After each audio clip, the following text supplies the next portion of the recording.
ನನ್ನ ಅಧ್ಯಾತ್ಮ ಬಂಧುಗಳೇ,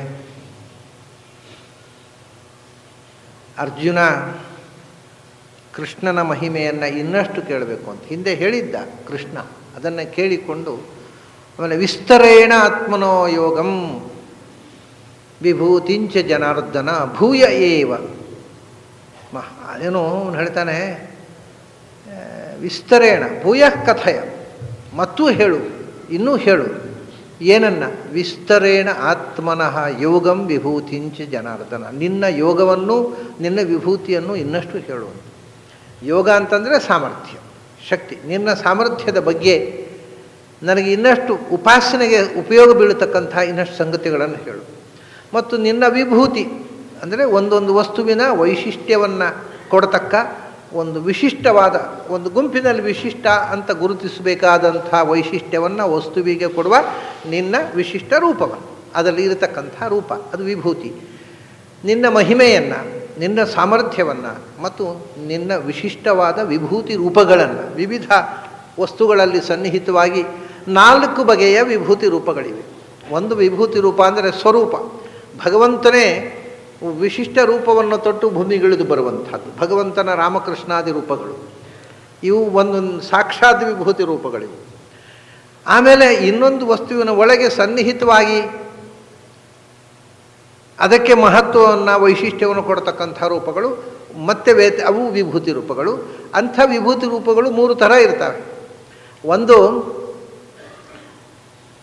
ವಿಜಾತೀಯ ಶ್ರೈಷ್ಠ್ಯಪ್ರದ ಅಂತಾರೆ ಅದನ್ನು ಶಾಸ್ತ್ರಕಾರರು, ಒಂದು ಸಜಾತೀಯ ಶ್ರೈಷ್ಠ್ಯಪ್ರದ ಅಂತಾರೆ, ಒಂದು ಸಜಾತೀಯ ಏಕದೇಶ ಶ್ರೈಷ್ಠ್ಯಪ್ರದ ಅಂತ. 3 ಥರವಾಗಿರತಕ್ಕ ವಸ್ತುವಿನಲ್ಲಿ ಹಿರಿಮೆಯನ್ನು ಕೊಡತಕ್ಕಂಥ ರೂಪ 3 ಥರದ ಹಿರಿಮೆಯನ್ನು ಕೊಡುತ್ತೆ ಅಂತ. ಬೇರೆ ಗುಂಪಿನ ಒಂದು ವಸ್ತುವಿಗೆ ಇದು ನಿಯಾಮಕವಾಗಿ ನಿರ್ತದೆ ಒಂದು ವಸ್ತು. ಅದಕ್ಕೆ ಉದಾಹರಣೆ ಹೇಳೋದಿದ್ದರೆ ನಿಮಗೆ ನಕ್ಷತ್ರಗಳ ರಾಜ ಅಂತ ಚಂದ್ರನನ್ನು ಕರೀತಾರೆ. ಚಂದ್ರ ನಕ್ಷತ್ರ ಅಲ್ಲ, ನಕ್ಷತ್ರಗಳು ಚಂದ್ರನ ಗುಂಪಿಗೆ ಸೇರಿದವುಗಳಲ್ಲ. ಆದರೆ ನಕ್ಷತ್ರಗಳು ಇದು ವಿಜಾತೀಯ, ಚಂದ್ರನ ಜಾತಿ ಅಲ್ಲ, ಅವು ಬೇರೆ ಜಾತಿಯವು. ನಕ್ಷತ್ರಗಳ ಜಾತಿ ಬೇರೆ, ಚಂದ್ರ ಬೇರೆ. ಆದ್ದರಿಂದ ವಿಜಾತೀಯವಾದ ನಕ್ಷತ್ರಗಳ ಗುಂಪಿಗೆ ಇವನು ಒಡೆಯನಾಗಿ ಶ್ರೈಷ್ಠ್ಯವನ್ನು ಕೊಟ್ಟಂಥದ್ದು. ಇದು ವಿಜಾತೀಯ ಶ್ರೈಷ್ಠ್ಯಪ್ರದ. ಸಜಾತೀಯ ಶ್ರೈಷ್ಠ್ಯಪ್ರದ ಅಂದರೆ ಈಗ ದೇವತೆಗಳಲ್ಲಿ ಇಂದ್ರ, ದೇವತೆಗಳಲ್ಲಿ ಚತುರ್ಮುಖ, ದೇವತೆಗಳು ಎಲ್ಲ ದೇವತೆಗಳು ಸಜಾತೀಯರು.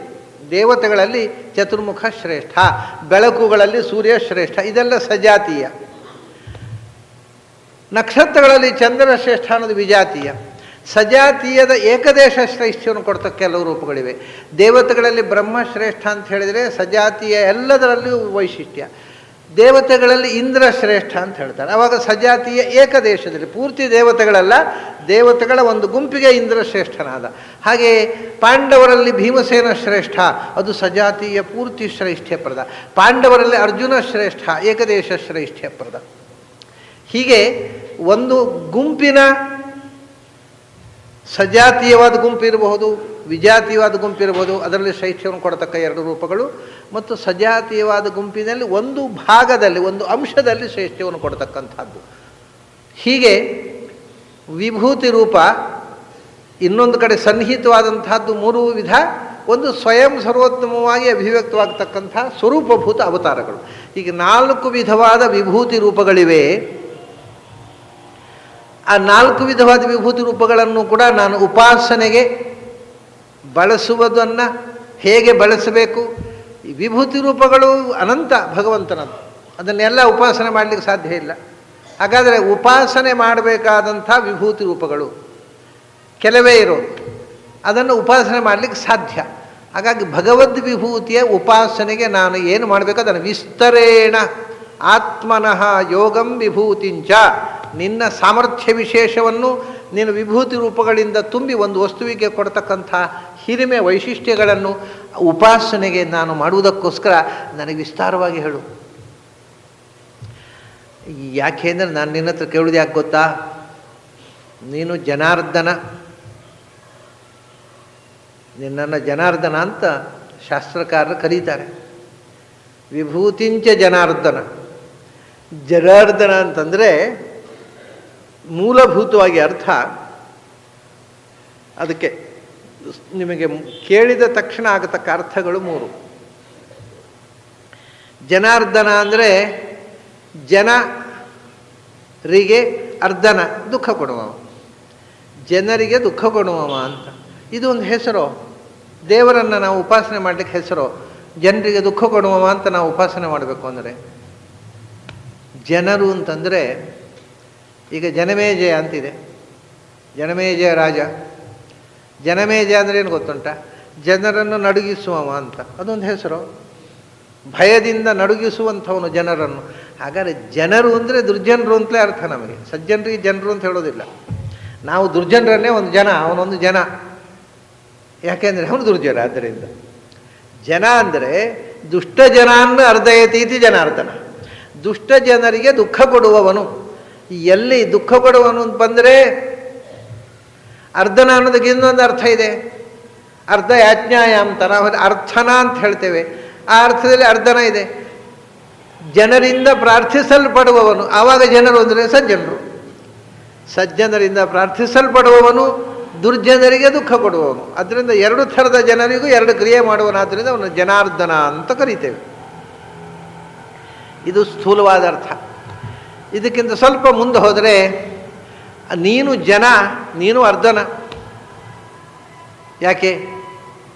ಸನಾಸೀತ್ ಅರ್ಧಯತಿಚ ಸಂಸಾರೇ. ಭಗವಂತ ಜನ, ನಾವಲ್ಲ, ನೀನು ಜನ. ಯಾಕೆ ಜನ ಅಂದರೆ ನ ಜಾಯತೆ ಇತಿ ಜನಃ, ಹುಟ್ಟು ಇರದವನು ಜನ. ಅಜ ಅಂತ ಹೇಳ್ತೇವಲ್ಲ, ಜ ಅಂದರೆ ಜನನ, ನ ಅಂದರೆ ಇಲ್ಲ. ಯಾರಿಗೆ ಜನನ ಇಲ್ಲವೋ ಅವನು ಜನ. ನೀನು ಜನ. ನೀನು ಜನವಾಗಿ ಜನನರಹಿತನಾಗಿ ಕೂತು ನಮಗೆ ಹುಟ್ಟು ಸಾವು ಇರುವ ಸಂಸಾರದಲ್ಲಿ ಹಾಕಿ ಕಷ್ಟ ಕೊಡ್ತಾ ಇದ್ದೀಯ. ನಿನಗೆ ಹುಟ್ಟು ಸಾವು ಇಲ್ಲ, ನಮ್ಮನ್ನು ಅರ್ಧನಃ. ಏನು ಅರ್ಧನ? ಸಂಸಾರೇ ಅರ್ಧಯತೀತಿ ಅರ್ಧನಃ. ನಮಗೆ ಹುಟ್ಟು ಸಾವುಗಳ ಸಂಸಾರವನ್ನು ಕೊಟ್ಟು ಹುಟ್ಟಿಸುವವ ನೀನು. ನಿನಗೆ ಹುಟ್ಟಿಲ್ಲ, ನಮಗೆ ಹುಟ್ಟು ಕೊಟ್ಟವ ನೀನು. ಇದು ಒಂದು ಅರ್ಥ. ಆಮೇಲೆ ಅಷ್ಟೇ ಅಲ್ಲ, ಹುಟ್ಟು ಕೊಟ್ಟವನು ಮಾತ್ರ ಅಲ್ಲ ನೀನು, ಮತ್ತು ಜನನಂ ಅರ್ಧಯತೀತಿ ಜನಾರ್ದನ. ನಮಗೆ ಹುಟ್ಟು ಬರದಂತೆ ಮಾಡಿ ಮೋಕ್ಷ ಕೊಡುವವನು ನೀನು.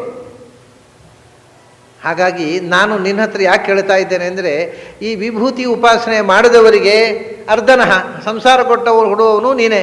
ವಿಭೂತಿ ಉಪಾಸನೆ ಮಾಡಿದರೆ, ನಿನ್ನೆ ವಿಭೂತಿ ಅನುಸಂಧಾನ ಮಾಡಿದಂಥ ಭಕ್ತರಿಗೆ ಜನನಂ ಅರ್ಧಯತಿ, ಜನನಾರ್ಧನ ಜನಾರ್ದನ, ಅವರಿಗೆ ಮತ್ತೆ ಹುಟ್ಟದಂತೆ ಮಾಡುವ ಮೋಕ್ಷಪ್ರದನಾದ ಮಹಾಶಕ್ತಿ ನೀನು.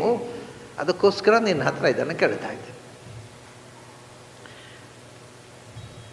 ಮುಖ್ಯ ಕಾರಣ ಅವನು ಹೇಳ್ತಾನೆ, ಭೂಯಃ ಕಥಯ. ನೀನು ಹೇಳಲಿಲ್ಲ ಅಂತಲ್ಲ, ಹಿಂದೆಯೂ ಹೇಳಿದ್ದಿ. ಆದರೆ ಕೆಲವು ಸಂಗತಿಗಳನ್ನು ಕೇಳಿ ಸಾಕು ಅಂತ ಅನ್ನಿಸುವುದಿಲ್ಲ.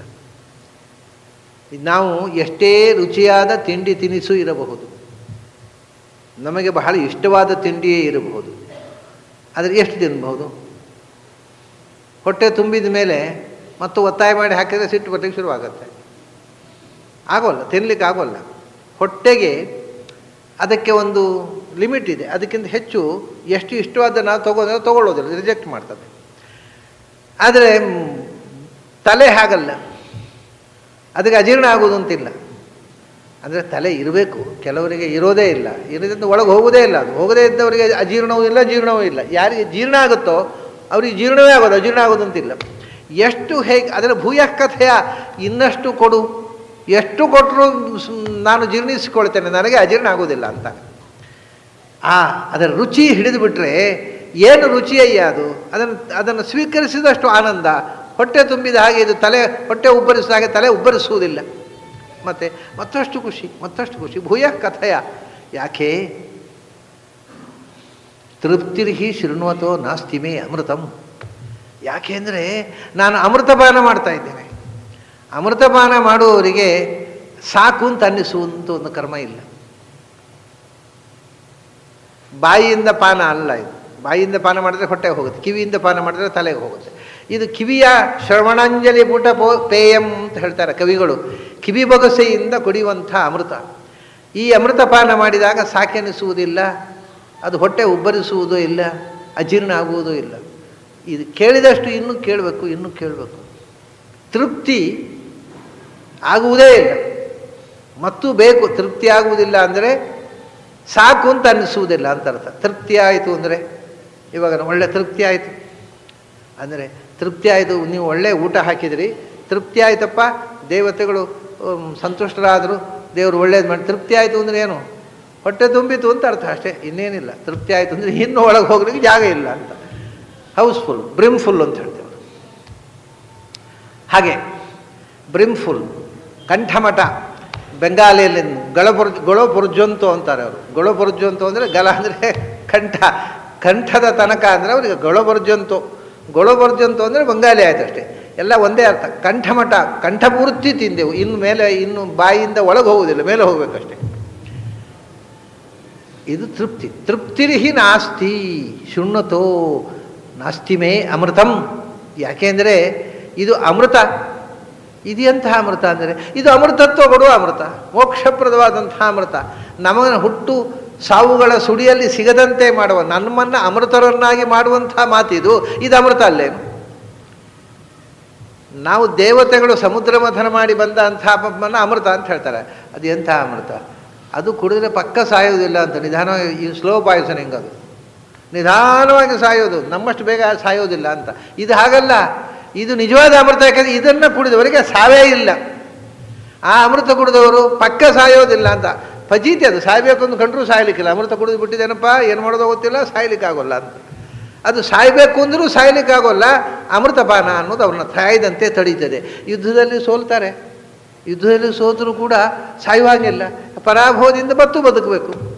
ಕಲ್ಪಾಂತ ಜೀವನ, ಒಂದು ಬಹಳ ಅಮೃತ ಕುಡಿದವರ ಬಹಳ ದೀರ್ಘ ಜೀವನ ಅಂದರೆ ಒಂದು ಕಲ್ಪ, ಬ್ರಹ್ಮಕಲ್ಪ.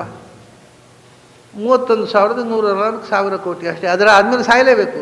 ಹಾಗಾಗಿ ಸಾವು ಇರದಂತೆ, ಮೃತನಾಗದಂತೆ ಮಾಡುವ ಅಮೃತ ಉಂಟಲ್ಲ, ಅದು ಇದೆ. ಈ ಅಮೃತ ಹೊರತು ಬೇರೆ ಅಮೃತ ಇಲ್ಲ. ಆದ್ದರಿಂದ ಈ ಅಮೃತ ಕುಡಿದಷ್ಟು ಸಾಕು ಅನ್ನಿಸುವುದಿಲ್ಲ. ಎಷ್ಟು ಕುಡಿಬೇಕು? ಅಮೃತನಾಗೋವರೆಗೆ ಕುಡಿಬೇಕು. ನಾನೇ ಅಮೃತನಾಗಿ ಕುಡಿಬೇಕು, ಮೋಕ್ಷಕ್ಕೆ ಹೋಗೋ ತನಕ. ಆಮೇಲೂ ಸಾಕು ಅನ್ನಿಸೋದಿಲ್ಲ. ಮೋಕ್ಷದಲ್ಲೂ ನಮ್ಮ ಭಗವನ್ ಮಹಿಮೆಯ ಅನುಸಂಧಾನ, ಮೋಕ್ಷಕ್ಕೆ ಹೋಗೋದು ಇದು ಅನಂತ ಕಾಲದವರೆಗೆ ನಡೆದರೂ ಸಾಕು ಅಂತ ಅನ್ನಿಸೋದಂಥದ್ದು. ಹಾಗಾಗಿ ಭೂಯ ಕಥಯ, ಮತ್ತೂ ಹೇಳು ಕೃಷ್ಣ, ಇನ್ನೂ ಹೇಳು, ಮತ್ತೂ ಹೇಳು, ಇನ್ನೂ ಹೇಳು. ಹಂತತೆ ಕಥಯಿಷ್ಯಾಮಿ, ಕೃಷ್ಣ ಹೇಳಿದ. ಭಗವಾನ್ ವಾಚ ಹಂತತೆ ಕಥಯಿಷ್ಯಾಮಿ. ಹಂತ, ಹಂತ ಅಂದರೆ ಬಹಳ ಸಂತೋಷ. ತುಂಬ ಸಂತೋಷ ಆಯ್ತಪ್ಪ ನಿನ್ನ ಪ್ರಶ್ನೆ ಕೇಳಿ ಅಂತ ಗುರು. ಹಂತ ಅನ್ನೋದು ಸಂತೋಷದ ಉದ್ಗಾರ. ಹಂತ ಅನ್ನುವಲ್ಲಿ ಸಂತೋಷ ಮತ್ತು ವಿಸ್ಮಯ ಎರಡರ ಮೇಳವಿಕೆ ಹಂತ ಅಂತ. ಭಾರೀ ಸಂತೋಷ ಆದಾಗ ಹಂತ. ವಿಸ್ಮಯ ಏನು ಗೊತ್ತುಂಟ? ಅದು ಯಾರು ಕೂಡ ಅಮೃತ ಕೊಡಿಂದ ಕೇಳೋರೇ ಇಲ್ಲ. ಕಾಫಿ ಕುಡಿಯಿಂದ ಕೇಳೋರಿದ್ದಾರೆ, ಟೀ ಕುಡಿಯಿಂದ ಕೇಳೋರಿದ್ದಾರೆ, ಅಮೃತ ಕುಡಿಯಿಂದ ಕೇಳೋರೇ ಇಲ್ಲ. ನೀನೊಬ್ಬ ಕೇಳೋನು ಸಿಕ್ಕಿದೆಯಲ್ಲ ನನಗೆ, ಅಮೃತ ಎಲ್ಲ ಬೇಡ್ರಿ, ಫಸ್ಟ್ ಕ್ಲಾಸ್ ಕಾಫಿ ಮಾಡಿ ಕೊಡ್ರಿ ಅಂತಾರೆ. ಇಂಥವರೇ ಸಿಗೋದು ಜಗತ್ತಿನಲ್ಲಿ. ಅಮೃತ ಬೇಕು ಅಂತ ಕೇಳುವ ಒಬ್ಬ ಸಿಕ್ಕಿದೆಯಲ್ಲ, ಜ್ಞಾನಪಾನ ಮಾಡಬೇಕು ಅನ್ನೋ ಆಸೆ ಇರುವ ಒಬ್ಬ ವಿದ್ಯಾರ್ಥಿ ಸಿಕ್ಕಿದರೆ ಗುರುವಿಗೆ ಆಗುವ ವಿಸ್ಮಯ ಅದು. ಸಂತೋಷ ಮಾತ್ರ ಅಲ್ಲ, ಆಶ್ಚರ್ಯ. ಇವತ್ತಿಗೂ ಜ್ಞಾನದಾಹ ಇರತಕ್ಕ ಹುಡುಗರು ಇದ್ದಾರಲ್ಲಪ್ಪ, ಆಶ್ಚರ್ಯ. ನಿನ್ನಂಥ ಒಬ್ಬ ಜ್ಞಾನದಾಹ ಇರುವಂಥ ವಿದ್ಯಾರ್ಥಿ ಇದ್ದಾನೆ ಅನ್ನುವುದೇ ಆಶ್ಚರ್ಯ. ಮತ್ತು ತುಂಬ ಸಂತೋಷ. ಯಾಕೆಂದರೆ ನಾನು ನಿನಗೆ ಹೇಳಬೇಕು ಅಂತ ಆಸೆ ಪಟ್ಟು ಕೂತವ. ನಿನಗೆ ಕೇಳುವ ಆಸೆ ಉಂಟು ಅಂದರೆ ನನಗಾಗುವ ಸಂತೋಷ ಇನ್ಯಾರಿಗೂ ಆಗೋದಿಲ್ಲ ಅಂತಾರೆ ಕೃಷ್ಣ. ನಿನಗೆ ಹೇಳಬೇಕು ಅಂತಲೇ ನಾನು ಉದ್ದೇಶಪಟ್ಟು ನಿನಗೆ ಉಪದೇಶ ಮಾಡಲಿಕ್ಕೆ ನಿಂತವ. ಹಾಗಾಗಿ ನೀನು ಕೇಳುವ ಆಸೆ ಇದೆ ಅಂದರೆ ನನಗೆ ಅದಕ್ಕಿಂತ ಹೆಚ್ಚು ಹೇಳುವ ಆಸೆ ಉಂಟಪ್ಪ. ನಮಗೆ ಯಾವಾಗಲೂ ಹೇಳುವ ಆಸೆ ಇದೆ, ಕೇಳುವವರಿಗೆ ಆಸೆ ಇಲ್ಲಲ್ಲ ಅಂತ ನಾವು ಬಾಯಿ ಮುಚ್ಚಿ ಕೂತ್ಕೊಳ್ಳೋದು ಅಂತಾನೆ ಕೃಷ್ಣ. ಹೇಳಬೇಕು ಅನ್ನೋ ಆಸೆ ನಿರಂತರ ಇದೆ ನಮಗೆ, ಕೇಳುವವರಿಗೆ ಕೇಳಬೇಕು ಅಂತ ಆಸೆ ಇರಬೇಕಲ್ಲ. ಶುಕಾಚಾರ್ಯ ಹೇಳಿದ ಹಾಗೆ, ಏನು ನಮಗೆ ಕೇಳಬೇಕಾದ ಸಂಗತಿ ಯಾವುದು ಅದನ್ನು ಹೇಳ್ರಿ ಅಂತ ಹೇಳುವಾಗ, ಯಾರಿಗೆ ಬೇಕಾಗಿದೆಯಯ್ಯ ಹೇಳಲಿಕ್ಕೆ ವಿಷಯ ಇಲ್ಲ ಅಂತಲ್ಲ, ಬೇಕಾದ ಉಂಟು. ಶ್ರೋತವ್ಯಾನೀಹ ರಾಜೇಂದ್ರ ನೃಣಾಂ ಸಂತಿ ಸಹಸ್ರಶಃ, 1000 ಸಂಗತಿ ಉಂಟು ಹೇಳಬೇಕಾದ್ದು. ನಮಗೆ ಹೇಳುವ ಆಸೆಯೂ ಉಂಟು, ಕೇಳುವ ಇಂಟ್ರೆಸ್ಟ್ ಇಲ್ಲಲ್ಲ ನಿಮಗೆ. ನಾವು ಯಾಕೆ ಹೇಳಬೇಕು ಅಂತ ಕೇಳ್ತಾರೆ ಅವರು. ಏನು ಉಪಯೋಗ ಇಲ್ಲ ನಿಮಗೆ. ವಿದ್ಯೆಯ ನಿದ್ರೆಯ ಕ್ರಿಯತೆ ನಕ್ತಂ ಯವಾಯೇನ ನವಂ ವಯಃ ದಿವಾಚ ಅರ್ಥೇ ಹಯ ರಾಜನ್ ಕುಟುಂಬ ಭರಣೇನವಾ. ಸುಮ್ಮನೆ ಹಗಲೆಲ್ಲ ಉದ್ಯೋಗ, ದುಡ್ಡು ಗಳಿಸೋದು, ರಾತ್ರಿಯೆಲ್ಲ ನಿದ್ರೆ. ಯಾರಿಗೆ ಬೇಕಾಗಿದೆ ವೇದಾಂತ? ಯಾರಿಗೆ ಪುರುಸೊತ್ತಿದೆ ಕೇಳಲಿಕ್ಕೆ? ತುಂಬ ಜನ ಈ ಮಾತಾಡ್ತಾರೆ. ನಮ್ಮಲ್ಲಿ ಇದೊಂದು ಭಾಳ ವಿಚಿತ್ರ. ಭಾಳ ಜನ ನಾನು ಈ ಮಾತಾಡೋದು, ನಮಗೆ ವೇದಾಂತ ಅಂದರೆ ಭಾಳ ಇಷ್ಟ, ಆದರೆ ಏನು ಮಾಡೋದು, ಪುರುಸೊತ್ತಿಲ್ಲ, ಇಲ್ಲದಿದ್ದರೆ ಕಲಿತು ಬಿಡ್ತಿದ್ದೆವು ಅಂತ. ಇಂಥ ಢೋಂಗಿ ಮನುಷ್ಯರನ್ನು ನೀವು ಜಗತ್ತಿನಲ್ಲಿ ಎಲ್ಲಿ ಬೇಕಂದ್ರೆ ನೋಡ್ಬೋದು. ಯಾರಿಗೆ ಇಷ್ಟ ಉಂಟೋ ಅವರಿಗೆ ಪುರುಸೊತ್ತು ಉಂಟು, ಭಾರೀ ಇಷ್ಟ ಉಂಟು, ಅದು ಪುರುಸೊತ್ತಿಲ್ಲ ಅನ್ನೋದು ಇದು ಕಾಂಟ್ರಾಕ್ಟ್. ಪುರುಸೊತ್ತಿಲ್ಲ ಅಂದರೆ ಇಷ್ಟ ಇಲ್ಲ ಅಂತ ಒಂದೇ ಅರ್ಥ. ನಮಗೆ ಯಾವುದು ಇಷ್ಟ ಇದೆಯೋ ಅದಕ್ಕೆ ನಾವು ಪುರುಸೊತ್ತು ಮಾಡಿಕೊಳ್ತೇವೆ. ನಮಗೆ ಇಷ್ಟ ಇಲ್ಲ ಅಂತ ಒಂದು ದಿವಸ ಊಟ ಬಿಡೋಲ್ಲ, ಏಕಾದಶಿ ದಿವಸ ಸಮೇತ ಉಪವಾಸ ಮಾಡೋ. ನಮಗೆ ಹೊಟ್ಟೆ ಕಟ್ಟಿಕೊಂಡು ಏನು ವೇದಾಂತ, ನನಗೂ ಊಟ ಮಾಡಬೇಕಪ್ಪ, ಇಷ್ಟ ಉಂಟು ಅವನಿಗೆ, ಪುರುಸೊತ್ತಿದೆ. ಊಟಕ್ಕೆ ಪುರುಸೊತ್ತಿದೆ, ಕಾಫಿ ಕುಡಿಲಿಕ್ಕೆ ಪುರುಸೊತ್ತಿದೆ, ಎಲ್ಲಕ್ಕೂ ಪುರುಸೊತ್ತಿದೆ. ಪುರುಸೊತ್ತು ಇಲ್ಲದಿರೋದು ಯಾವುದಕ್ಕೆ? ಇದು ಒಂದಕ್ಕೆ ಮಾತ್ರ, ವೇದಾಂತ ಕೇಳಲಿಕ್ಕೆ. ಅರ್ಥ ಇಷ್ಟ ಇಲ್ಲ ಅಂತ. ಪುರುಸೊತ್ತಿಲ್ಲ ಅನ್ನೋದು ಇಟ್ಸ್ ಎ ಸೈಕಲಾಜಿಕಲ್ ವರ್ಡ್. ಇಷ್ಟ ಇಲ್ಲ ಅನ್ನೋದನ್ನು ಮುಚ್ಚಿ ಇನ್ನೊಬ್ಬರನ್ನು ಮೋಸ ಮಾಡಲಿಕ್ಕೆ ಹೇಳುವ ಶಬ್ದ ಅದು. ಯಾರಿಗೆ ಆಸೆ ಇದೆಯೋ ಕಲಿಬೇಕು ಅಂತ, ಅವರಿಗೆ ಇಷ್ಟ ಇದೆಯೋ ಅವನಿಗೆ ಪುರುಸೊತ್ತು ಖಂಡಿತ ಇದೆ. ಪುರುಸೊತ್ತಿಲ್ಲ, ನಮಗೆ ಭಾರೀ ಆಸೆ. ಕೆಲವರು ನಮ್ಮ ಗುರುರಾಜಾಚಾರ್ಯ ಹತ್ರ ಕೇಳೋದುಂಟು, ಮುಗಿದ ಆಚಾರ್ಯ ಉಪನ್ಯಾಸ ಇನ್ನು ನಾಡ್ದು ಕೇಳ್ತಾರೆ. ನಮಗೆ ಬರಬೇಕಂತ ಭಾರಿ ಆಸೆ ಇತ್ತು, ಗೊತ್ತೇ ಆಗಲಿಲ್ಲ. ಗೊತ್ತಿರುತ್ತೆ, ಅದು ಮುಗಿದ ಮೇಲೆ ತಾವು ಭಾರಿ ಇಂಟ್ರೆಸ್ಟ್ ತೋರಿಸಿಕೊಳ್ಳುವ ನಾಟಕ ಕಂಪನಿ ಇವರೆಲ್ಲ. ಇವು ವೇದಾಂತಿಗಳಲ್ಲ, ನಾಟಕ ಕಂಪನಿ ನಡೆಸಲಿಕ್ಕೆ ಲಾಯಕು. ನಮಗೆ ಭಾರಿ ಆಸೆ ಕೇಳಬೇಕು ಅಂತ, ಮುಗ್ದೇ ಹೋಯ್ತಾ ಅಂತ ಹೇಳಿಬಿಟ್ರೆ ಗುರುರಾಚಾರ್ಯ ಇನ್ನೊಂದು ಸರ್ತಿ ನೆನಪಿನಲ್ಲಿ ಹೇಳೋದು. ಅದು ಹೇಳಬಾರ್ದು, ಯಾಕಂದರೆ ಬರೋದು ಹೇಳಿ ಪಂಚಾಯಿತಿ ಆಗುತ್ತೆ ಅವರಿಗೆ. ಅವ್ರಿಗೆ ಬರುವ ಇಂಟ್ರೆಸ್ಟೇ ಇಲ್ಲದೆ ಪ್ರಾಣಿಗಳು. ಅವು ನಮಗೆ ಭಾರಿ ಇಂಟ್ರೆಸ್ಟ್ ಇದೆ ಅಂತ ತೋರಿಸ್ಕೊಂಡು ಜನರಿಗೆ ಟೊಪ್ಪಿ ಹಾಕ್ಕೊಂಡು ತಾವು ಸುಭಗತನ ಪ್ರದರ್ಶನ ಮಾಡತಕ್ಕ ಮುಟ್ಟಾಡ್ತನ ಅದು. ಅಂಥವ್ರಿಗೆ ಹೇಳಲೇಬಾರ್ದು ಕಾರ್ಯಕ್ರಮ ಇದೆ ಅಂತ. ಹೀಗೆ ಕೃಷ್ಣನಿಗೆ ಸಂತೋಷ ಆಗಲಿಕ್ಕೆ ಕಾರಣ ಏನಂದರೆ ಇದನ್ನು ಕೇಳಬೇಕು ಅನ್ನುವ ಕಾತರವಾದ ಕಳಕಳಿ ಇದೆಯಲ್ಲ. ಹಂತ ತೇ ಕಥಯಿಷ್ಯಾಮಿ. ಅಪ್ಪ ಕೇಳಬೇಕು ಅಂತ ಆಸೆ ಇರೋರೇ ಸಿಗೋಲ್ಲ, ಸಿಕ್ಕಿದರೆ ನಾವು ಬಿಡೋಲ್ಲ, ಹೇಳ್ತೀರಿ, ಖಂಡಿತವಾಗಿ ಹೇಳ್ತೀರಿ. ಹಂತತೆ ಕಥಯಿಷ್ಯಾಮಿ. ಏನನ್ನ? ದಿವ್ಯಾ ಆತ್ಮವಿಭೂತೆ. ನೀನು ಕೇಳಬೇಕು ಅಂತ ಬಯಸಿದ್ದನ್ನು ನಾನು ಹೇಳ್ತೇನೆ. ನನ್ನ ವಿಭೂತಿ ರೂಪಗಳು ಅದು ದಿವ್ಯ, ಅಲೌಕಿಕ, ಭೌತಿಕವಾದ ಪ್ರಪಂಚದಿಂದ ನೀನು ಅಳೆಯಲಾಗದ, ತಿಳಿಯಲಾಗದ, ಅರ್ಥ ಮಾಡಿಕೊಳ್ಳಲಾಗದ ಆ ದಿವ್ಯವಾಗಿರತಕ್ಕ ನನ್ನ ವಿಭೂತಿ ರೂಪಗಳನ್ನು ಹೇಳ್ತೇನೆ. ಆದರೆ ನೀನು ಒಂದು ಮಾತು ಹೇಳಿದೆ ಅಲ್ವಾ, ವಿಸ್ತರೇಣ ಆತ್ಮನೋ ಯೋಗಂ ಸಮ ವಿಭೂತಿಂಚ ಜನಾರ್ದನ. ವಿಸ್ತಾರವಾಗಿ ಹೇಳು ಅಂತ. ನಿನಗೆ ಒಂದೋ ಪ್ರಶ್ನೆ ಮಾಡಲಿಕ್ಕೆ ಗೊತ್ತಿಲ್ಲ, ಇಲ್ಲ ಅಂದರೆ ನಿನಗೆ ಉಮೇದು ಜಾಸ್ತಿ ಆಯಿತು ಅಷ್ಟೇ. ವಿಸ್ತಾರವಾಗಿ ಹೇಳಿದರೆ ಮುಗಿಯೋಲ್ಲ, ಯಾಕೆಂದರೆ ನನ್ನ ವಿಭೂತಿಗಳು ಅನಂತ. ಅದು ಅನಂತವನ್ನು ಬರೇ ನಾಮತಃ ನಿರ್ದೇಶ ಮಾಡಿದ್ರು ಅನಂತ ಕಾಲಕ್ಕೆ ಮುಗಿಯೋಲ್ಲ. ಅದನ್ನು ವಿಸ್ತಾರವಾಗಿ ಮುಗಿಯೋದು ಯಾವಾಗ? ಅದನ್ನು ಮುಗಿಸಿ ಯುದ್ಧ ಶುರು ಮಾಡೋದು ಯಾವಾಗ? ಆದ್ದರಿಂದ ಯಾವುದೇ ಭಗವಂತನ ಸಂಗತಿಯನ್ನು ವಿಸ್ತಾರವಾಗಿ ಹೇಳಿ ಅಂತ ನೀನು ಕೇಳುವುದೇ ತಪ್ಪು. ನಾಸ್ತ್ಯಂತೋ ವಿಸ್ತರಸ್ಯಮೇ. ನನ್ನ ಗುಣದ ವಿಸ್ತಾರ ಅದು ಕೊನೆ ಇಲ್ಲ, ಅನಂತ. ಅನಂತ ಕಾಲದವರೆಗೆ ಹೇಳಬೇಕು. ನೀನು ಕೇಳುವುದು ಹೇಗೆ? ಅದನ್ನು ನಾನು ಹೇಳುವುದು ಹೇಗೆ? ಮತ್ತು ಹಾಗಾದರೆ ವಿಸ್ತಾರವಾಗಿ ಎಲ್ಲವನ್ನು ಕೃಷ್ಣಶಃ ಸರ್ವಂ ಎಲ್ಲವನ್ನೂ ಹೇಳಿ ವಿಸ್ತಾರವಾಗಿ ಹೇಳಿ ಪೂರ ಹೇಳಬೇಕು, ಅಶೇಷೇಣ ಎಲ್ಲವನ್ನು ಹೇಳಬೇಕು, ವಿಸ್ತಾರವಾಗಿ ಹೇಳಬೇಕು. ಭಗವಂತನ ಗುಣಗಳ ಅರಿವಿದ್ದವರು ಯಾರೂ ಹೀಗೆ ಕೇಳುವುದಿಲ್ಲ. ನಿನ್ನ ಉತ್ಸಾಹ ಕೃಷ್ಣನ ಬಾಯಲ್ಲಿ ಆದಷ್ಟು ಹೆಚ್ಚು ಕೇಳಬೇಕು ಅನ್ನೋದಕ್ಕೋಸ್ಕರ ನೀನು ಕೇಳಿದ್ದಿ. ಪ್ರಾಧಾನ್ಯತಃ ಕುರುಶ್ರೇಷ್ಠ. ನಾನು ಹೇಳುವುದು ಯಾವುದು ಗೊತ್ತುಂಟ? ಮುಖ್ಯವಾಗಿ ಉಪಾಸನೆ ಮಾಡಬೇಕಾದ ಅಷ್ಟೇ ಅಂಶ, ಸಂಕ್ಷಿಪ್ತವಾಗಿ ಮುಖ್ಯವಾಗಿ ಹೇಳಬೇಕು. ಸಂಗ್ರಹ ಮಾಡಿ ಹೇಳ್ತೇನೆ, ವಿಸ್ತಾರವಾಗಿ ಅಲ್ಲ. ಯಾಕೆ? ವಿಸ್ತಾರವಾಗಿ ಮುಗಿಯೋದೇ ಅಲ್ಲ. ಪ್ರಾಧಾನ್ಯತಃ ಅದನ್ನು ಯಾಕೆ ಹೇಳ್ತೇನೆ? ನೀನು ಕುರುಶ್ರೇಷ್ಠ, ಆದ್ದರಿಂದ ಹೇಳ್ತೇನೆ. ಭಗವಂತನ ವಿಭೂತಿಯನ್ನು ತಿಳ್ಕೋಬೇಕಾಗಿದ್ದರೆ ಮೊದಲು ಕನಿಷ್ಠ ಕುರುಗಳಾದರೂ ಆಗಬೇಕು. ನಾವು ಕುರುಶ್ರೇಷ್ಠರಾದರೆ ಒಳ್ಳೆಯದು, ಕಡೆ ಕನಿಷ್ಠ ಕುರುಗಳಲ್ಲಿ ಶ್ರೇಷ್ಠ ಆದರೂ ಒಳ್ಳೆಯದು, ಕಡೆ ಕನಿಷ್ಠ ಕುರುಗಳಾದರೂ ಅಡ್ಡಿ. ಕುರುಗಳಂತೂ ಆಗಬೇಕು. ಅಂದರೆ ಎರಡೇ ಥರ. ಕೆಲವರು ಕುರುಗಳಾಗದವರು ಕುರಿಗಳು. ಕೃಷ್ಣ ಹೇಳೋದು ಈ ಕುರಿಗಳಾಗಬಾರ್ದು. ಕುರಿಗಳಾದರೆ ನಾನು ವೇದಾಂತ ಹೇಳೋಲ್ಲ. ಕುರುಗಳಾದರೂ ಆಗಬೇಕು. ಈ ಇಕಾರದಿಂದ ಉಕಾರಕ್ಕೆ ಹೋಗಬೇಕು ಅಷ್ಟೇ. ಆ ಈ ಕುರುಗಳಾದರೆ ಪರವಾಗಿಲ್ಲ. ಕುರು ಶ್ರೇಷ್ಠರಾದರೆ ನಿರ್ದಾಕ್ಷಿಣ್ಯವಾಗಿ ಪೂರ್ಣ ಭರವಸೆಯ ಜೊತೆಗೆ ಹೇಳ್ಬೋದು. ಏನು ಕುರುಗಳು ಅಂದರೆ? ನಾನು ಹೇಳಿದ್ನಲ್ಲ, ಯಾರು ಕುರಿಗಳಲ್ಲವೋ ಅವರು ಕುರುಗಳು. ಇದು ಸಾಮಾನ್ಯ ನಾವು ತಿಳ್ಕೊಳ್ಬೇಕಾದ ಅರ್ಥ. ಕುರು ಅಂದರೆ ಕುರುವಂತೀತಿ ಕುರವಃ. ಯಾರು ತಾನು ಭಗವದ್ ಉಪಾಸನೆಯ ದಾರಿಯಲ್ಲಿ ತಮ್ಮನ್ನು ತೊಡಗಿಸಿಕೊಂಡವರು, ಸಾಧಕರು. ಕುರುವಂತಿ ಭಗವದ್ ಉಪಾಸನಾಂ ಕುರುವಂತಿ. ಭಗವದ್ ಉಪಾಸನೆಯ ಅಧ್ಯಾತ್ಮದ ದಾರಿಯಲ್ಲಿ ತಮ್ಮನ್ನು ತೊಡಗಿಸಿಕೊಂಡವರು ಅಂತ ಅರ್ಥ ಕುರು ಶಬ್ದಕ್ಕೆ. ಅವನು ಅರ್ಜುನ ಕುರುವಂಶದಲ್ಲಿ, ಕುರು ಎಂಬ ರಾಜ ಆ ವಂಶದಲ್ಲಿ ಹುಟ್ಟಿದವನು ಹೌದು. ಅದು ನಾವೆಲ್ಲ ಆ ವಂಶದಲ್ಲಿ ಹುಟ್ಟಿ ಬರಲಿಕ್ಕೆ ಆಗೋದಿಲ್ಲಲ್ಲ. ಮತ್ತು ಎಲ್ಲರೂ ಅಧ್ಯಾತ್ಮಕ್ಕೆ ಬೇಕಾದ ಒಂದು ಕ್ವಾಲಿಟಿ ಅದು ಕುರು ಅಂತ. ಅಂದರೆ ಯಾರಾದರೂ ಒಬ್ಬರು ನಮ್ಮನ್ನು ಕಂಡಾಗ ಇದಂ ಕುರು ಅಂತ ಹೇಳಿದರೆ ಅದು ಸಾರ್ಥಕ ಆಗಬೇಕು. ಅಂಥವ್ರು, ಅಪ್ಪ ನೀನು ಇದನ್ನು ಒಂದು ವಿಷ್ಣು ಸಹಸ್ರನಾಮ ಪಾರಾಯಣಂ ಕುರು, ದೇವ ಪೂಜಾಂ ಕುರು ಅಂತ ಹೇಳಿದರೆ, ಯಾರ ಹತ್ರ ಕುರು ಅಂತ ಹೇಳಿದರೆ ಅದು ಕಾರ್ಯರೂಪಕ್ಕೆ ಬರುತ್ತೋ ಅವರು ಗುರುಗಳು.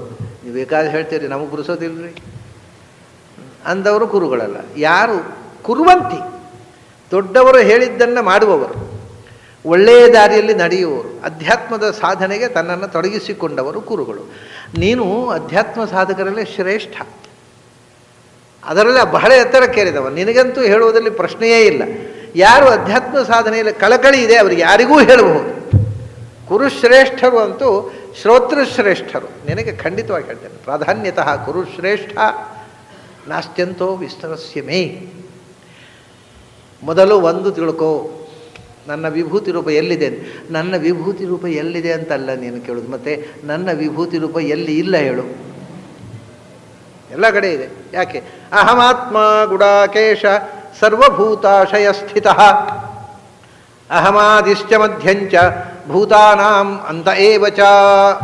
ಇದು ವಿಭೂತಿಯ ಒಟ್ಟು ಎಸೆನ್ಸ್ ಏನು ಅಂದರೆ, ನಾನು ಎಲ್ಲರ ಒಳಗೂ ತುಂಬಿದ್ದೇನೆ. ಅಹಂ ಆತ್ಮ, ನಾನು ಪ್ರತಿಯೊಬ್ಬ ವ್ಯಕ್ತಿಯ, ಅವನು ಭೂತಾನಾಂ, ವಿಶೇಷವಾಗಿ ಭೂತಿ ಪಾತ್ರರು ಅಂದರೆ ಸಜ್ಜನರು, ಸಾತ್ವಿಕರು. ಅದಲ್ಲ ಜೀವಜಾತ, ಎಲ್ಲ ಜೀವಜಾತಗಳ ಒಳಗೂ ನಾನು ಆತ್ಮವಾಗಿ ತುಂಬಿದ್ದೇನೆ. ವಿಭೂತಿ ಎಲ್ಲರ ಒಳಗೂ ನಾನು ಆತ್ಮನಾಗಿ ತುಂಬಿದ್ದೇನೆ ಅಂತ. ಈ ನೋಡಿ, ಭೂತಗಳ ಆತ್ಮ, ಈ ಬಹಳ ಕೆಲವರು ಏನು ಈ ಶ್ಲೋಕ ತಪ್ಪಾಗಿ ಅರ್ಥ ಮಾಡಿಬಿಡ್ತಾರೆ. ಅದು ಕೇಳುವಾಗ ಅರ್ಥ ತಪ್ಪು ಹೇಳಿದ್ದು ಗೊತ್ತೇ ಆಗೋದಿಲ್ಲ. ಎಲ್ಲ ಜೀವಗಳ ಆತ್ಮ ನಾನು, ಭೂತಾನಾಂ ಜೀವಗಳ, ಎಲ್ಲ ಜೀವಗಳ ಆತ್ಮ ನಾನು. ಅದರಿಂದ ಜೀವಾತ್ಮ ಪರಮಾತ್ಮ ಒಂದೇ. ಹೌದಲ್ಲ, ಗೀತೆಯಲ್ಲಿ ಹೇಳಿದೆ. ಹಾಗೆ ಹೇಳಲಿಲ್ಲ ಅಲ್ಲಿ. ಅದನ್ನು ಆ ಶಬ್ದಗಳು ಗಮನಿಸಿ. ಜೀವಗಳ, ಜೀವ ಅಂದರೆ ಆತ್ಮ, ಜೀವಾತ್ಮ ಬೇರೆ ಹೇಳಿದೆ, ಅವರ ಆತ್ಮ. ಜೀವಾತ್ಮರೇ ನಾನಲ್ಲ, ಜೀವಾತ್ಮರ ಆತ್ಮ ನಾನು. ಎಲ್ಲ ಜೀವಾತ್ಮರೇ ನಾನು ಅಂತ ಹೇಳೇ ಇಲ್ಲ ಅವನು. ಎಲ್ಲ ಜೀವಾತ್ಮರ ಆತ್ಮ ನಾನು ಅಂದ. ಜೀವಾತ್ಮರ ಆತ್ಮ ಅಂದರೆ ಏನು? ಆ ದೇಹಕ್ಕೆ ಆತ್ಮ ಒಂದಿದೆ, ದೇಹದಲ್ಲಿ ಜೀವರಿದ್ದಾರೆ, ಜೀವರೊಳಗೆ ಇವನು ಆತ್ಮನಾಗಿದ್ದಾನೆ ಅಂತ. ಎಲ್ಲ ಜೀವಾತ್ಮರ ಆತ್ಮ. ಆತ್ಮ ಅಂದರೆ ಏನು? ಆತ್ಮ ಅಂದರೆ ಎಚ್ಚ ಆಪ್ನೋತಿ ಯದಾ ದತ್ತೇ ಆದಾನಾದನ ಕರ್ತೃತ್ವಾತ್ ಆತ್ಮೇತಿ ಹರಿರುಚ್ಯತೆ. ಆತ್ಮ ಅಂದರೆ ಆದತ್ತೇ ಇತಿ ಆತ್ಮ, ಅತ್ತೀತಿ ಆತ್ಮ.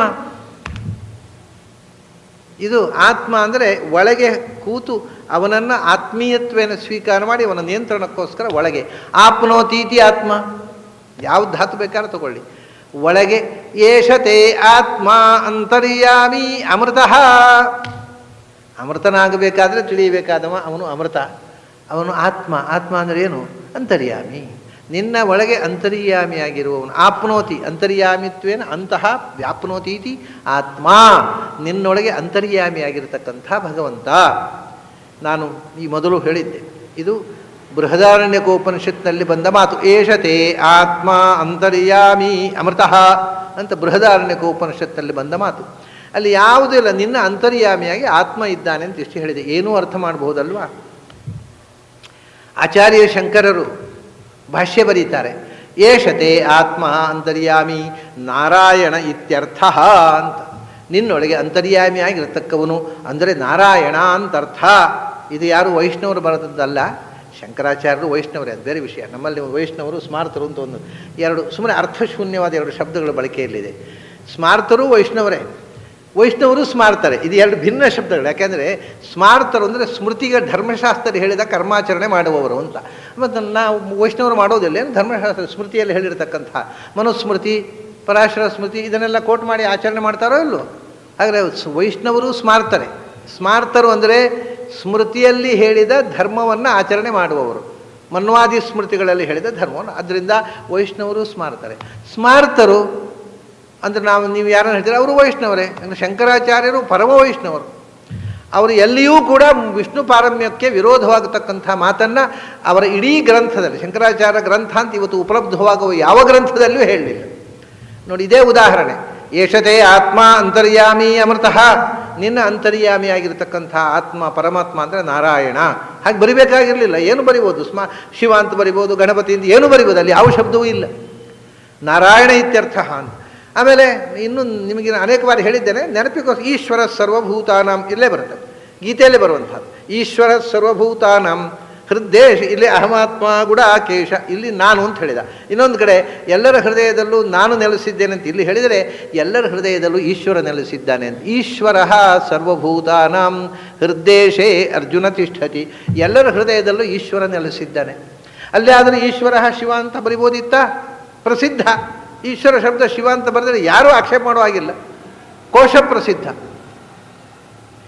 ಶಂಕರಾಚಾರ್ಯ ಪಾಪ ಬರೀತಾರೆ, ಈಶ್ವರ ಈಶನಶೀಲ ನಾರಾಯಣ ಇತ್ಯರ್ಥ. ಈಶ್ವರ ಅಂದರೆ ಶಿವ ಅಂತ ಅರ್ಥ ಅಲ್ಲ, ನಾರಾಯಣ ಅಂತ ಅರ್ಥ. ಇದು ವೈಷ್ಣವರು. ಶಂಕರಾಚಾರ್ಯರನ್ನು ವೈಷ್ಣವರಲ್ಲ ಅಂತ ಹೇಗೆ ಹೇಳ್ತೀರಿ? ಅವರ ಫಿಲಾಸಫಿಯಲ್ಲಿ, ಅವರ ಗ್ರಂಥದಲ್ಲಿ ಅವರು ಶುದ್ಧ ವೈಷ್ಣವರು. ಅಷ್ಟೇ ಅಲ್ಲ, ನಿಮಗೆ ಇಂಥ ಅನೇಕ ಗೀತಾ ಭಾಷ್ಯದ ಪ್ರಾರಂಭದ ಶ್ಲೋಕ ಯಾವುದು ಗೊತ್ತುಂಟು? ಅವರದ್ದು ಪುರಾಣದ ನಾರಾಯಣ ಪರವ್ಯಕ್ತ ದಂಡ ಅವ್ಯಕ್ತ ಸಂಭವಂ ಅಂಡಸ್ಯಾಂತಸ್ತಿಮೇ ಲೋಕಾ ಸಪ್ತದ್ವೀಪಾಚ ಮೇದಿನಿ. ಇದು ಪುರಾಣದ ಶ್ಲೋಕವನ್ನು ಕೊಟ್ಟು ಅವರು ಮಂಗಳಾಚರಣೆ ಮಾಡಲಿಲ್ಲ ಗೀತಾ ಭಾಷ್ಯದಲ್ಲಿ. ಏನು ಹೇಳ್ತಾರೆ ಅಂದರೆ, ಇಡೀ ಜಗತ್ತು ಅವ್ಯಕ್ತ ತತ್ವದಿಂದ ಸೃಷ್ಟವಾಗಿದೆ. ಅಂಡಂ ಅವ್ಯಕ್ತ, ಇಡೀ ಬ್ರಹ್ಮಾಂಡ ಸೃಷ್ಟಿ ಮಾಡಿದ್ದು ಪ್ರಧಾನ. ಆ ಪ್ರಧಾನ ಅಂದರೆ ಮೂಲ ಪ್ರಕೃತಿ. ನಾರಾಯಣ ಪರಹ, ಅದಕ್ಕಿಂತ ದೊಡ್ಡ ತತ್ವ ಅಂದರೆ ನಾರಾಯಣ. ನಾರಾಯಣನ ನಂತರ ಪ್ರಕೃತಿ, ಪ್ರಕೃತಿಯಿಂದ ಪ್ರಾಕೃತವಾದ ಪ್ರಪಂಚ. ಇಷ್ಟೇ ಜಗತ್ತು ಅಂತಂದರೆ ಅಂತ. ಇದು ಯಾವುದರಲ್ಲಿ ಅವರು ಏನು ಇಲ್ಲಿ ವೈಷ್ಣವತ್ವಕ್ಕೆ ಬಾಧಕವಾದ ಮಾತನ್ನು ಎಲ್ಲಿಯೂ ಹೇಳೋದಿಲ್ಲ ಅವರು. ಆದರೆ ಅವರು ಶಿಷ್ಯರಿಗೆ ತಮ್ಮ ಗುರುಗಳು ಏನು ಹೇಳಿದ ಅಂತ ಬಹಳ ಜನರಿಗೆ ಗೊತ್ತಿಲ್ಲ. ನಾರಾಯಣ ಇದು. ಆಮೇಲೆ ಅವರು ಕೊನೆಗೆ ಅವರು ಒಂದು ಸಂದರ್ಭದಲ್ಲಿ ಅಂತ್ಯಕಾಲದಲ್ಲಿ ಮಾಡಿದ್ದು ಅಂತ ಪ್ರಸಿದ್ಧಿ, ನರಸಿಂಹ ಸ್ತೋತ್ರ. ಬ್ರಹ್ಮೇಂದ್ರ ರುದ್ರ ಮರುದರ್ಕ ಕಿರೀಟ ಕೋಟಿ ಸಂಘಟ್ಟಿತಾಂಘ್ರಿ ಕಮಲಾರುಣಕಾಂತಿ ಕಾಂತ ಲಕ್ಷ್ಮೀ ಸತ್ ಕುಚ ಸರೋರುಹ ರಾಜಹಂಸ ಲಕ್ಷ್ಮೀ ನೃಸಿಂಹ ಮಮ ದೇಹಿ ಕರಾವಲಂಬಂ. ಓ ಲಕ್ಷ್ಮೀ ನೃಸಿಂಹನೇ, ನನ್ನನ್ನು ಕೈಯೆತ್ತಿ ರಕ್ಷಣೆ ಮಾಡುವಂತ ಭಗವಂತನನ್ನು ಪ್ರಾರ್ಥನೆ ಮಾಡಿದರು. ಇದು ಶಂಕರಾಚಾರ್ಯದೊಂದು ಪ್ರಸಿದ್ಧಿ. ವಿವಾದ ಇದೆ ಬಿಡಿ. ನಾನು ಈ ಪ್ರಸಿದ್ಧಿಯ ಮೇಲೆ ನೀವು ಯಾವ ಘಟನೆ ನೋಡಿದರೂ ಅಲ್ಲಿ ಅವ್ರು ಹೇಳ್ತಾರೆ, ಬ್ರಹ್ಮೇಂದ್ರ ರುದ್ರ ಮರುದರ್ಕ ಕಿರೀಟ ಕೋಟಿ ಸಂಘಟ್ಟಿತಾಂಘ್ರಿ ಕಮಲಾರುಣ ಕಾಂತಿಕಾಂತ. ಬ್ರಹ್ಮರುದ್ರಾದಿ ದೇವತೆಗಳು ನಿನ್ನ ಪಾದಕ್ಕೆ ಮಣಿತಾ ಇದ್ದಾರೆ, ಅವರೆಲ್ಲರ ಪಾದ ಸೇವೆ ಕೊಂಡಂಥ ಅರುಣಪಾದ ಕಾಂತಿಯೇ ಓ ನರಸಿಂಹನೇ ನನ್ನನ್ನು ಉದ್ಧಾರ ಮಾಡು. ಇದು ಯಾವುದಲ್ಲಿ ಅವೈಷ್ಣವತ್ವದ ಛಾಯೆ ಇದೆ ಹೇಳಿ? ಎಲ್ಲ ಕಡೆ ಕೂಡ ಹೋಗ್ಕೊಳ್ಳಿ. ಇನ್ನು ಅವರ ಜೀವನದ ನಡೆದ ಘಟನೆ, ಅವರ ತಾಯಿ ಅಂತ್ಯಕಾಲದಲ್ಲಿ ತಾಯಿ ಹತ್ರ ಬರ್ತಾರೆ ಅವರು ಶಂಕರಾಚಾರ್ಯ. ನಾವು ಈ ಇತಿಹಾಸದ ಎಲ್ಲ ವ್ಯಕ್ತಿಗಳ ಜೀವನದಿಂದ ಒಳ್ಳೆಯದನ್ನು ಗ್ರಹಣ ಮಾಡಬೇಕು. ಯಾವುದು ನಮಗೆ ಅನಪೇಕ್ಷಿತವಾದುಂಟೋ ಬಿಡೋಣ. ಎಲ್ಲರೂ ಅಷ್ಟೇ, ಯಾರ ಹತ್ರ ಒಳ್ಳೇದುಂಟೋ ಅದನ್ನು ತಗೊಳ್ಳೋಣ. ಇದು ನಮ್ಗೆ ಬೇಡವಾದ ವಿಷಯ ಉಂಟೋ ಬಿಟ್ಬಿಡೋಣ. ಅದನ್ನು ಒಳ್ಳೆಯದನ್ನು ಬಿಟ್ಟು ಬೇಡವಾದನ್ನು ಮಾತ್ರ ಹಿಡಿದು ಗಾಳಿಗೆ ಹಿಡಿದು ಟೀಕೆ ಮಾಡೋದು, ಟಿಪ್ಪಣಿ ಮಾಡೋದು ಒಂದು ಏನು ಸುಖ ಇಲ್ಲ. ಅವರ ನಮಗೆ ಇಷ್ಟವಾದ ಕಾನ್ಸೆಪ್ಟ್ ಏನಿದೆ ಬಿಟ್ಟುಬಿಡೋಣ, ಅದು ಅವರವರ ಇಷ್ಟ. ಆದರೆ ಅವರು ಕೊನೆಗೆ ತಾಯಿ ಅಂತ್ಯಕಾಲದಲ್ಲಿ ತಾಯಿ ಹತ್ತಿರ ಬಂದರು. ತಾಯಿ ಹತ್ತಿರ ಬಂದು, ಏನು ನಿನ್ನ ಆಸೆ ಏನಮ್ಮ ಅಂತ ಕೇಳಿದರು. ಸಾಯ ಹೊರಟಿದ್ದಾಳೆ ತಾಯಿ. ನನ್ನ ಸಾಯೋ ಮುಂಚೆ ನನಗೆ ಒಂದು ಇಷ್ಟ ದೇವತೆ ನನ್ನನ್ನು ಉದ್ಧಾರ ಮಾಡ್ತಕ್ಕಂಥ ಒಂದು ಮಂತ್ರ ಉಪದೇಶ ಕೊಡು, ನನಗೆ ಆ ಮಂತ್ರ ಜಪ ಮಾಡ್ತಾ ಸಾಯ್ತೇನೆ ಅಂತ. ಇವರು ಉಪದೇಶ ಕೊಟ್ಟ ಮಂತ್ರ ಯಾವುದು ಗೊತ್ತುಂಟ? ಕೃಷ್ಣ ಮಂತ್ರ. ತಾಯಿಗೆ ಉಪದೇಶ ಕೊಟ್ಟದ್ದು, ಅಂತ್ಯಕಾಲದಲ್ಲಿ ನಾನು ಜಪಿಸಬೇಕಾದಂಥ ಒಂದು ಸರ್ವೋತ್ತಮ ತತ್ವದ ಉಪಾಸನೆಗೆ ನನಗೊಂದು ಮಂತ್ರೋಪದೇಶ ಕೊಡು, ನಾನು ಆ ಜಪ ಮಾಡ್ತಾ ಸಾಯ್ತೇನೆ ಎಂದವಳು ಕೃಷ್ಣ ಮಂತ್ರ ಕೊಟ್ಟರು. ಇದೆಲ್ಲ ಅವರ ಜೀವನ ಚರಿತ್ರೆ ಇರತಕ್ಕಂಥದ್ದು. ಹಾಗಾಗಿ ನೀವು ಬಹಳ ಧೈರ್ಯವಾಗಿ ಯಾರ ಮುಂದೆ ಬೇಕಾದರೂ ಹೇಳ್ಬೋದು. ಶಂಕರಾಚಾರ್ಯರು ಅವರ ಗ್ರಂಥದ ಆಧಾರದ ಮೇಲೆ ಹೇಳುವುದಿದ್ದರೆ ಅವರು ವೈಷ್ಣವರು.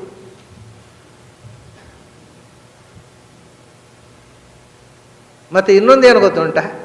ಭಾರಿ ತಮಾಷೆ ಇದೆಲ್ಲ. ನಮಗೆ ಯಾವುದನ್ನು ಶೋಧನೆ ಮಾಡಿ ತಿಳ್ಕೊಳ್ಳೋ ಬುದ್ಧಿ ಇಲ್ಲ ನಮ್ಮ ಜನಕ್ಕೆ. ಶಂಕರಾಚಾರ್ಯರ ಭಾಷ್ಯಕ್ಕೆ ವ್ಯಾಖ್ಯಾನ ಬರೀತಾಗ ಒಬ್ಬರವರ ಶಿಷ್ಯರು ಬರೀತಾರೆ, ಅವರನ್ನು ವರ್ಣನೆ ಮಾಡ್ತಾ ಶಂಕರಂ ನತೋಸ್ಮಿ ಅಂತ. ಶಂಕರ ನಮಸ್ಕಾರ ಮಾಡಿ. ಆ ಶಂಕರ ಅನ್ನೋ ಪನ್ನು, ಶಂಕರ ಅಂದರೆ ಶಿವ, ಮತ್ತು ಇವರು ಇಬ್ಬರಿಗೂ ಎರಡಕ್ಕೂ ಅರ್ಥ ಬರುವ ಹಾಗೆ ಒಂದು ಪನ್ನು ಮಾಡಿ, ಇವರು ಎಂಥ ಶಂಕರರು ಅಂದರೆ ತ್ಯಕ್ತಭೂತಿಂ ನತೋಸ್ಮಿ. ಅವನು ಭಸ್ಮಧಾರಣೆ ಮಾಡ್ತಾನೆ, ಇವರು ಭಸ್ಮಧಾರಣೆ ಮಾಡಲ್ಲ, ಅಷ್ಟೇ ವ್ಯತ್ಯಾಸ. ಆ ಶಂಕರ ಮೈಯೆಲ್ಲ ಭಸ್ಮ ಬಳಿದುಕೊಂಡವ, ಇವರು ತ್ಯಕ್ತಭೂತಿಂ ಅಂದರೆ ನೀವು ಹೇಳ್ಬೋದು ಭೂತಿ ಅಂದರೆ ಐಶ್ವರ್ಯ, ಸನ್ಯಾಸ ತಗೊಂಡು ಎಲ್ಲ ಐಶ್ವರ್ಯ ಬಿಟ್ಟು ಎಲ್ಲ. ಅದಕ್ಕೆ ವ್ಯಾಖ್ಯಾನ ಬರೆದಿದ್ದಾರೆ ಅವರ ಸ್ಮಾರ್ತ ಸಂಪ್ರದಾಯದ ಅದ್ವೈತ ಮತಾನುಯಾಯಿಗಳೇ, ಅವರ ಶಿಷ್ಯರೇ. ತ್ಯಕ್ತಭೂತಿಂ ಭಸ್ಮಧಾರಣರಹಿತಂ ಇತ್ಯರ್ಥ ಅಂತ. ಶಂಕರಾಚಾರ್ಯರು ಎಂದೂ ಭಸ್ಮಧಾರಣೆ ಮಾಡ್ತಿರಲಿಲ್ಲ. ಇದು ಅವರ ಶಿಷ್ಯರು ಮಾಡಿದ ಸ್ತೋತ್ರದಲ್ಲಿರತಕ್ಕ ವಿಷಯ. ನಾನು ಯಾರನ್ನೂ ಖಂಡನೆ ಮಾಡೋದು ಉದ್ದೇಶ ಇಲ್ಲ, ಯಾರನ್ನೂ ಗಾಳಿ ಹಿಡಿಯುವುದಲ್ಲ. ಫ್ಯಾಕ್ಟ್ಸು ನಮ್ಮ ಜನಕ್ಕೆ ಗೊತ್ತಿರಬೇಕು. ಶಂಕರಾಚಾರ್ಯ ಫಾಲೋವರ್ಸಿಗೆ ಶಂಕರಾಚಾರ್ಯ ಭಸ್ಮಧಾರಣೆ ಮಾಡ್ತಿರಲಿಲ್ಲ ಅನ್ನೋದು ಗೊತ್ತಿಲ್ಲ. ಶಂಕರಾಚಾರ್ಯ ವೈಷ್ಣವರು ಅಂತ ಗೊತ್ತಿರಲಿಲ್ಲ. ನಾವು ಶಂಕರಾಯಿಟ್ಸು, ಆದ್ದರಿಂದ ನಾವು ವಿಷ್ಣು ಭಕ್ತಿ ಮಾಡಬಾರ್ದು ಅಂತ ತಿಳ್ಕೊಂಡವರು ಭಾಳ ಜನ ಇದ್ದಾರೆ. ಗೊತ್ತಿಲ್ಲ ತಾವು ಯಾವ ಮತದ ಫಾಲೋವರ್ಸು, ಅವರಿಗೆ ತಮ್ಮ ಮತದ ಬಗ್ಗೆ ABCD ಗೊತ್ತಿಲ್ಲ. ಮಾಧ್ವರಿಗೆ ಮಧ್ವ ಸಿದ್ಧಾಂತ ಗೊತ್ತಿಲ್ಲ, ಶಂಕರಾಚಾರ್ಯರಿಗೆ ಶಂಕರರ ಸಿದ್ಧಾಂತ ಗೊತ್ತಿಲ್ಲ. ಒಟ್ಟು ಆವೇಶ ಎಲ್ಲಿ ತನಕ ಅಂದರೆ, ಮೊನ್ನೆ ಒಂದು ಕಥೆ ಕೇಳಿದೆ ನಾನು. ಇಲ್ಲಿ ಒಂದು ಉಪನಯನ ಆಯಿತು. ಸ್ಮಾರತರ ಹುಡುಗ, ಸ್ಮಾರತರ ಪುರೋಹಿತರು. ಉಪನಯನ ಆಯಿತು. ಉಪನಯನ ದಿವಸ ಅವರು ಏನು ಮಾಡಿದರು, ಹುಡುಗನಿಗೆ ಸಹಜ ಗೋಪಿ ಹಚ್ಚಿಸಿದರು ಬ್ರಹ್ಮೋಪದೇಶಕ್ಕೆ. ಆ ಹುಡುಗನ ಅಜ್ಜಿ, ಸ್ಮಾರ್ತ ಸಂಪ್ರದಾಯಕ್ಕೆ ವಿರುದ್ಧವಾಗಿ ಗೋಪಿ ಹಚ್ಚಿಬಿಟ್ರಿ, ಇದು ಮಾಧ್ವರನ್ನು ಖುಷಿ ಮಾಡಲಿಕ್ಕೋಸ್ಕರ ನೀವು ಮಾಡಿದ್ದು, ಪುರೋಹಿತರನ್ನ ಜಗಳ ತಗೊಂಡು. ಪುರೋಹಿತರಿಗೆ ಸಿಟ್ಟು ಬಂತು. ನೋಡಿ, ನಿಮಗೆ ವಿಷಯ ಗೊತ್ತಿದ್ದರೆ ಮಾತಾಡಿದರೆ ಬಾಯಿ ಮುಚ್ಚಿ ಕೂತ್ಕೊಳ್ಳಿ. ನಿಮಗೆ ಯಾರು ಹೇಳಿದ್ದು ಗೋಪಿ ಗಾಯತ್ರಿ ಉಪದೇಶದ ದಿವಸ ಭಸ್ಮಧಾರಣೆ ಮಾಡಬಾರ್ದು, ಗೋಪಿ ಹಚ್ಚಬೇಕು ಅಂತ ಸ್ಮಾರ್ತರಲ್ಲೂ ಇರುವ ಸಂಪ್ರದಾಯ, ಅದು ಮಾಧ್ವ ಸಂಪ್ರದಾಯ ಅಲ್ಲ. ನಿಮಗೆ ಗೊತ್ತಿಲ್ಲದೆ ಬಾಯಿ ಬಂದಾಗ ಮಾತಾಡ್ಬಿಟ್ರೆ ಸುಮ್ಮನೆ ಕೊಡ್ರಿ. ಸ್ಮಾರ್ತರು ಉಪನಯನ ದಿವಸ ಗೋಪಿಯೇ ಹಚ್ಚಬೇಕು ಅನ್ನೋದು ಸ್ಮಾರ್ತ ಸಂಪ್ರದಾಯ, ಮಾಧ್ವ ಸಂಪ್ರದಾಯ ಅಲ್ಲ. ಸುಮ್ಮನೆ ತಲೆಹರಟೆ ಮಾಡಬೇಡಿ ಅಂತ ಹೇಳಿದ್ಮೇಲೆ, ಹೌದಾ ಗೊತ್ತಿರಲಿಲ್ಲ, ಸಾರಿ. ಗೊತ್ತಿಲ್ಲದೆ ಇದ್ದದ್ದನ್ನು ಮಾತಾಡುವ ಅಭ್ಯಾಸ ಗಂಡಸರಿಗೂ ಹೆಂಗಸರಿಗೂ ಧಾರಾಳವಾಗಿದೆ ಈ ದೇಶದಲ್ಲಿ. ಅದು ಅಧಿಕ ಪ್ರಸಂಗವೇ ಮಾತಾಡೋದು. ತಮಗೆ ಗೊತ್ತಿಲ್ಲ ಅನ್ನೋದು ಗೊತ್ತಿಲ್ಲ, ಎಲ್ಲದರಲ್ಲೂ ಬಾಯಿ ಹಾಕೋದು. ಅದು ಹಾಗೆ ಮಾಡೋದು ಅಂದ್ರೆ ಏನು, ಹೀಗೆ ಮಾಡೋದು ಅಂದ್ರೆ ಏನು, ಅವರು ಹಾಗೆ ಮಾಡೋದು ಅಂದ್ರೆ ಏನು, ಅರೆ ಇವರು ಹೀಗೆ ಮಾತಾಡೋದು ಅಂದ್ರೆ ಏನು, ಅದು ಒಂದು ಬಗೆ ಗೊತ್ತಿಲ್ಲ. ಎಲ್ಲರ ಬಗ್ಗೆಯೂ ಮೂಗು ತುರುವುದು, ಅಧಿಕ ಪ್ರಸಂಗ ಮಾತಾಡೋದು ಅಷ್ಟೇ. ಹಾಗಾಗಿ ಶಂಕರರ ಬಗ್ಗೆ ಸರಿಯಾಗಿ ತಿಳ್ಕೊಂಡ್ರೆ ಅವರು ದೊಡ್ಡ ವೈಷ್ಣವರಿದ್ದರು. ಅದೊಂದು ಮುಖ ಸರಿ. ಆದ್ದರಿಂದ ಅಲ್ಲಿ ಈಶ್ವರ, ಅಹಂ ಆತ್ಮ, ಇಲ್ಲಿ ಆತ್ಮ ಶಬ್ದ ಬಳಸಿದರು. ಆತ್ಮ ಅಂದರೆ ಶಂಕರರು ಬರೆದ ಅರ್ಥ ಕೂಡ ನಾರಾಯಣ ಇತ್ಯರ್ಥ ಅಂತ. ಆತ್ಮ ಅಂದರೂ ನಾರಾಯಣ, ಈಶ್ವರ ಅಂದರೂ ನಾರಾಯಣ ಅಂತ ಅರ್ಥ ಬರೆದರು. ಅಹಂ ಆತ್ಮ ಗುಡಾಕೇಶ ಸರ್ವಭೂತ ಆಶಯ ಸ್ಥಿತ, ಸರ್ವಭೂತಗಳ ಸಮಸ್ತ ಜೀವಜಾತಗಳ ಆಶಯ ಅಂದರೆ ಹೃದಯಾಶಯ, ಹೃದ್ಗುಹೆ, ಅವರ ಹೃದಯ ಗುಹೆಯಲ್ಲಿ ಸ್ಥಿತನಾದಂಥ ಅಂತರ್ಯಾಮಿ ನಾನು. ಇದೇ ದೊಡ್ಡ ವಿಭೂತಿ ಪ್ರತಿಯೊಬ್ಬ ಜೀವನೊಳಗೂ. ಯಾಕೆ ಅಂದರೆ ಯಾಕೆ ಇದ್ದೇನೆ, ಇದು ಬಹಳ ದೊಡ್ಡ ಈ ಒಂದು ಪಂಕ್ತಿ ಉಂಟಲ್ಲ, ಪ್ರತಿಯೊಬ್ಬ ಜೀವನ ಒಳಗೂ ನಾನಿದ್ದೇನೆ ಅಂತ. ಪ್ರತಿಯೊಬ್ಬ ಜೀವನೊಳಗೆ ಒಂದೊಂದು ರೂಪದಿಂದ ಇದ್ದೇನೆ, ಅನಂತ ರೂಪಗಳು. ಇದೇ ಅನಂತ ಜೀವಗಳಿದ್ದರೆ ಅನಂತ ಜೀವಗಳ ಅನಂತ ರೂಪ. ಅವನೇ ಜೀವ ಆದರೆ ಅದರಲ್ಲಿ ಎಕ್ಸ್ಕ್ಲೂಸಿವ್ ವಿಭೂತಿ ರೂಪ ಏನಿದೆ ಅಲ್ಲಿ, ಏನಿಲ್ಲೇ ಇಲ್ಲ. ಅನಂತ ಜೀವಗಳು, ಆ ಒಂದು ಜೀವದ ಹಾಗೆ ಒಂದು ಜೀವ ಇಲ್ಲ. ಯಾಕೆಂದರೆ ಆ ಒಂದೊಂದು ಜೀವದಲ್ಲಿ ಒಂದೊಂದು ಸ್ವಭಾವದ ನಿಯಾಮಕನಾಗಿ ನಾನಿದ್ದೇನೆ. ಅನಂತ ಜೀವಗಳು, ಅನಂತ ಸ್ವಭಾವಗಳು, ಅದರೊಳಗೆ ಅನಂತ ವಿಭೂತಿ ರೂಪದಿಂದ ನಾನು ತುಂಬಿದ್ದೇನೆ. ಇದು ಆ್ಯಕ್ಚುಲಿ ಈ ಅರ್ಥ ಹೀಗೆ ನೀವು ಹೇಳದೇ ಇದ್ದರೆ ಈ ವಾಕ್ಯಕ್ಕೆ ಔಚಿತ್ಯವೇ ಇಲ್ಲ. ಎಲ್ಲರ ಒಳಗೂ ನಾನೇ ಇದ್ದೇನೆ ಅಂದರೆ ವಿಭೂತಿ ಏನು ಬಂತಲ್ಲಿ, ಕಾಮನ್ ಆಯಿತು. ವಿಭೂತಿ ಅಂದರೆ ವಿಶಿಷ್ಟ, ಒಂದರಿಂದ ಒಂದು ಎಕ್ಸ್ಕ್ಲೂಸಿವ್ ಕ್ವಾಲಿಟಿ, ಅದು ವಿಭೂತಿ ಅಲ್ಲ. ಎಲ್ಲರ ಒಳಗೂ ಆತ್ಮನಾಗಿ ನಾನೇ ಇದ್ದೇನೆ, ಇಲ್ಲಿ ವಿಭೂತಿ ಏನಿದೆ ಅಲ್ಲ. ಒಬ್ಬೊಬ್ಬರು ಒಂದೊಂದು ವಿಭೂತಿ, ಒಬ್ಬರ ಹಾಗೆ ಒಬ್ಬರು ಇಲ್ಲ. ಯಾಕೆಂದರೆ ಒಬ್ಬೊಬ್ಬರಲ್ಲಿ ಒಂದೊಂದು ರೀತಿಯ ಶಕ್ತಿ ವಿಶೇಷ. ನಾನು ಒಬ್ಬ ವ್ಯಕ್ತಿಯಲ್ಲಿ ಒಂದೊಂದು ವೈಶಿಷ್ಟ್ಯ. ಕೆಲವರಿಗೆ ದುಡ್ಡಿನಲ್ಲಿ ಅವನ ಸಾಟಿ ಇಲ್ಲ, ಕೆಲವರಿಗೆ ಜ್ಞಾನದಲ್ಲಿ ಸಾಟಿ ಇಲ್ಲ, ಕೆಲವರ ಅನುಷ್ಠಾನದಲ್ಲಿ. ಒಬ್ಬೊಬ್ಬರಲ್ಲಿ ಒಂದೊಂದು ವಿಶಿಷ್ಟ ಗುಣ. ವಿಶಿಷ್ಟ ಗುಣ ಅಂದರೆ ಆ ಕಾಲದಲ್ಲೇ ಅಂಥವ್ರು ಇನ್ನೊಬ್ಬರು ಸಿಗಲಿಕ್ಕಿಲ್ಲ. ಕೆಲವರಿಗೆ ಸ್ಮರಣ ಶಕ್ತಿ, ಮರೆಯುವುದರಲ್ಲಿ ಸಾಟಿಯೇ ಇಲ್ಲ ಅವರಿಗೆ. ಈ ಕೇಳಿದ್ದನ್ನು ಮನೆ ಹೋಗೋ ಒಂದು ಉಪನ್ಯಾಸ, ಒಂದು ವಾಕ್ಯ ನೆನಪಿರೋದಿಲ್ಲ. ಯಾಕೆಂದರೆ ಭಗವಂತ ಪ್ರಚಂಡವಾದ ವಿಸ್ಮರಣ ಶಕ್ತಿ ಕೊಟ್ಟಿರ್ತಾನೆ. ಇದೆಲ್ಲ ಒಬ್ಬೊಬ್ಬರಲ್ಲಿ ಒಂದೊಂದು ಥರ, ಒಬ್ಬರ ಥರ ಒಬ್ಬರಲ್ಲ. ಇದೇ ಅವನದು ಅಹಮಾತ್ಮ ಗುಡಾಕೇಶ ಸರ್ವಭೂತಾಶಯ ಸ್ಥಿತ. ಪ್ರತಿಯೊಬ್ಬ ಜೀವನ ಒಳಗೂ ನಾನು ಒಬ್ಬೊಬ್ಬನಲ್ಲಿಯೂ ಅವನ ಎಕ್ಸ್ಕ್ಲೂಸಿವ್ ಕ್ವಾಲಿಟಿಯನ್ನು ನಿಯಂತ್ರಿಸುತ್ತಾ ಎಕ್ಸ್ಕ್ಲೂಸಿವ್ ರೂಪದಿಂದ. ಸೊ ಒಬ್ಬರಂತೆ ಒಬ್ಬರಿಲ್ಲ, ಪ್ರತಿಯೊಬ್ಬನೂ ಕೂಡ ಅವನದ್ದೇ ಆದ ಒಂದು ಸ್ವಂತ ವ್ಯಕ್ತಿತ್ವ ಇದೆ. ಆ ವ್ಯಕ್ತಿತ್ವವನ್ನು ಕೊಟ್ಟವ ನಾನು. ಅದೇ ವಿಭೂತಿ ರೂಪ ನಂದು. ಅಹಮಾತ್ಮ ಗುಡಾಕೇಶ ಸರ್ವಭೂತಾಶಯ ಸ್ಥಿತ. ಅದಕ್ಕೊಂದು ತಮಾಷೆ ಹೇಳ್ತಾನೆ. ಗುಡಾಕೇಶ ಗುಡಾಕೇಶ ಅಂದರೆ ಎರಡು, ಒಂದು ಫಿಸಿಕಲ್, ಒಂದು ಸೈಕಲಾಜಿಕಲ್, ಎರಡು ಅರ್ಥ ಇದೆ ಅದಕ್ಕೆ. ಇನ್ನೂ ಬೇರೆ ಬೇರೆ ಅರ್ಥಗಳನ್ನು ಹುಡುಕಿ ಮಾಡಲಿಕ್ಕೆ ಬರುತ್ತೆ. ಪ್ರಸಿದ್ಧವಾದ ಎರಡು ಅರ್ಥಗಳಿದೆ. ಒಂದು ಗುಡ ಅಂದರೆ ಕ್ಯಾಕ್ಟಸ್ ಅಂತ ಹೇಳ್ತೇವಲ್ಲ ಇಂಗ್ಲೀಷ್ನಲ್ಲಿ, ಕಳ್ಳಿ ಗಿಡಗಳು, ಅದಕ್ಕೆ ಗುಡ ಅಂತಾರೆ. ಒಂಥರ ಈ ಪೊದರಾಗಿ ಬೆಳೆಯುವ ಒಂದು ಕಳ್ಳಿ, ಕ್ಯಾಕ್ಟಸ್ಸಿನ ಒಂದು ಜಾತಿ.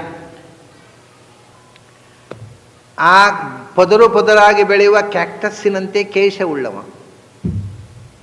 ಅಂದರೆ ಇವನು ಕೇಶವ, ಅವನು ಗುಡಾಕೇಶ.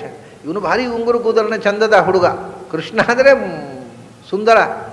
ಅವನ ಮುಂದೆ ಇವನು ಕಳ್ಳಿ ಗಿಡದ ಪೊದರಿನಂತೆ ಕೂದಲು ಉಳ್ಳವ ಅಂತ. ಅದು ಒಂದು ಕ್ವಾಲಿಟಿನೇ, ವಿಶಿಷ್ಟವಾಗಿ ಪೊದರಾಗಿ ತಲೆಯಲ್ಲಿ ಕೂದಲು ತುಂಬಿದ ಒಂದು ವಿಶಿಷ್ಟವಾದಂತಹ ಸೌಂದರ್ಯವನ್ನು ಪ್ರತಿನಿಧಿಸ್ತಕ್ಕಂಥ ಶಬ್ದ. ಅದಕ್ಕಿಂತಲೂ ಮುಖ್ಯ ಗುಡಾಕ ಅಂದರೆ, ನಮ್ಮಲ್ಲಿ ಹೇಳ್ತಾರಲ್ಲ, ಅವ್ರ ಮಾರ್ಯಾರು ಉಪನ್ಯಾಸ ಮಾಡೋಕೆ ಬೆಲ್ಲ ತೂಗೋದು. ಗುಡಾಕ ಅಂದರೆ ಬೆಲ್ಲ ತೂಗೋದು ಅಂದರೆ ಅಷ್ಟೇ, ಗೊತ್ತಾಗತ್ತೆ ನಿಮ್ಗೆ. ಬೆಲ್ಲ ತೂಗೋದು, ಗುಡಾಕ ಅಂದರೆ ಬೆಲ್ಲ ತೂಗೋದು ಅಂದರೆ ನಿದ್ದೆ ಮಾಡೋದು ಅಂತ ಅರ್ಥ. ಗುಡಾಕ ಈಶ ಅಂದರೆ ಎಂಥ ಸಂದರ್ಭದಲ್ಲೂ ತೂಕಡಿಸದೆ ನಿದ್ರೆಯನ್ನು ಗೆದ್ದು ಹಗಲು ರಾತ್ರಿ ಇರಬಲ್ಲ. ಹಗಲು ರಾತ್ರಿ ಎಷ್ಟು ದಿವಸ ಬೇಕಾದರೂ.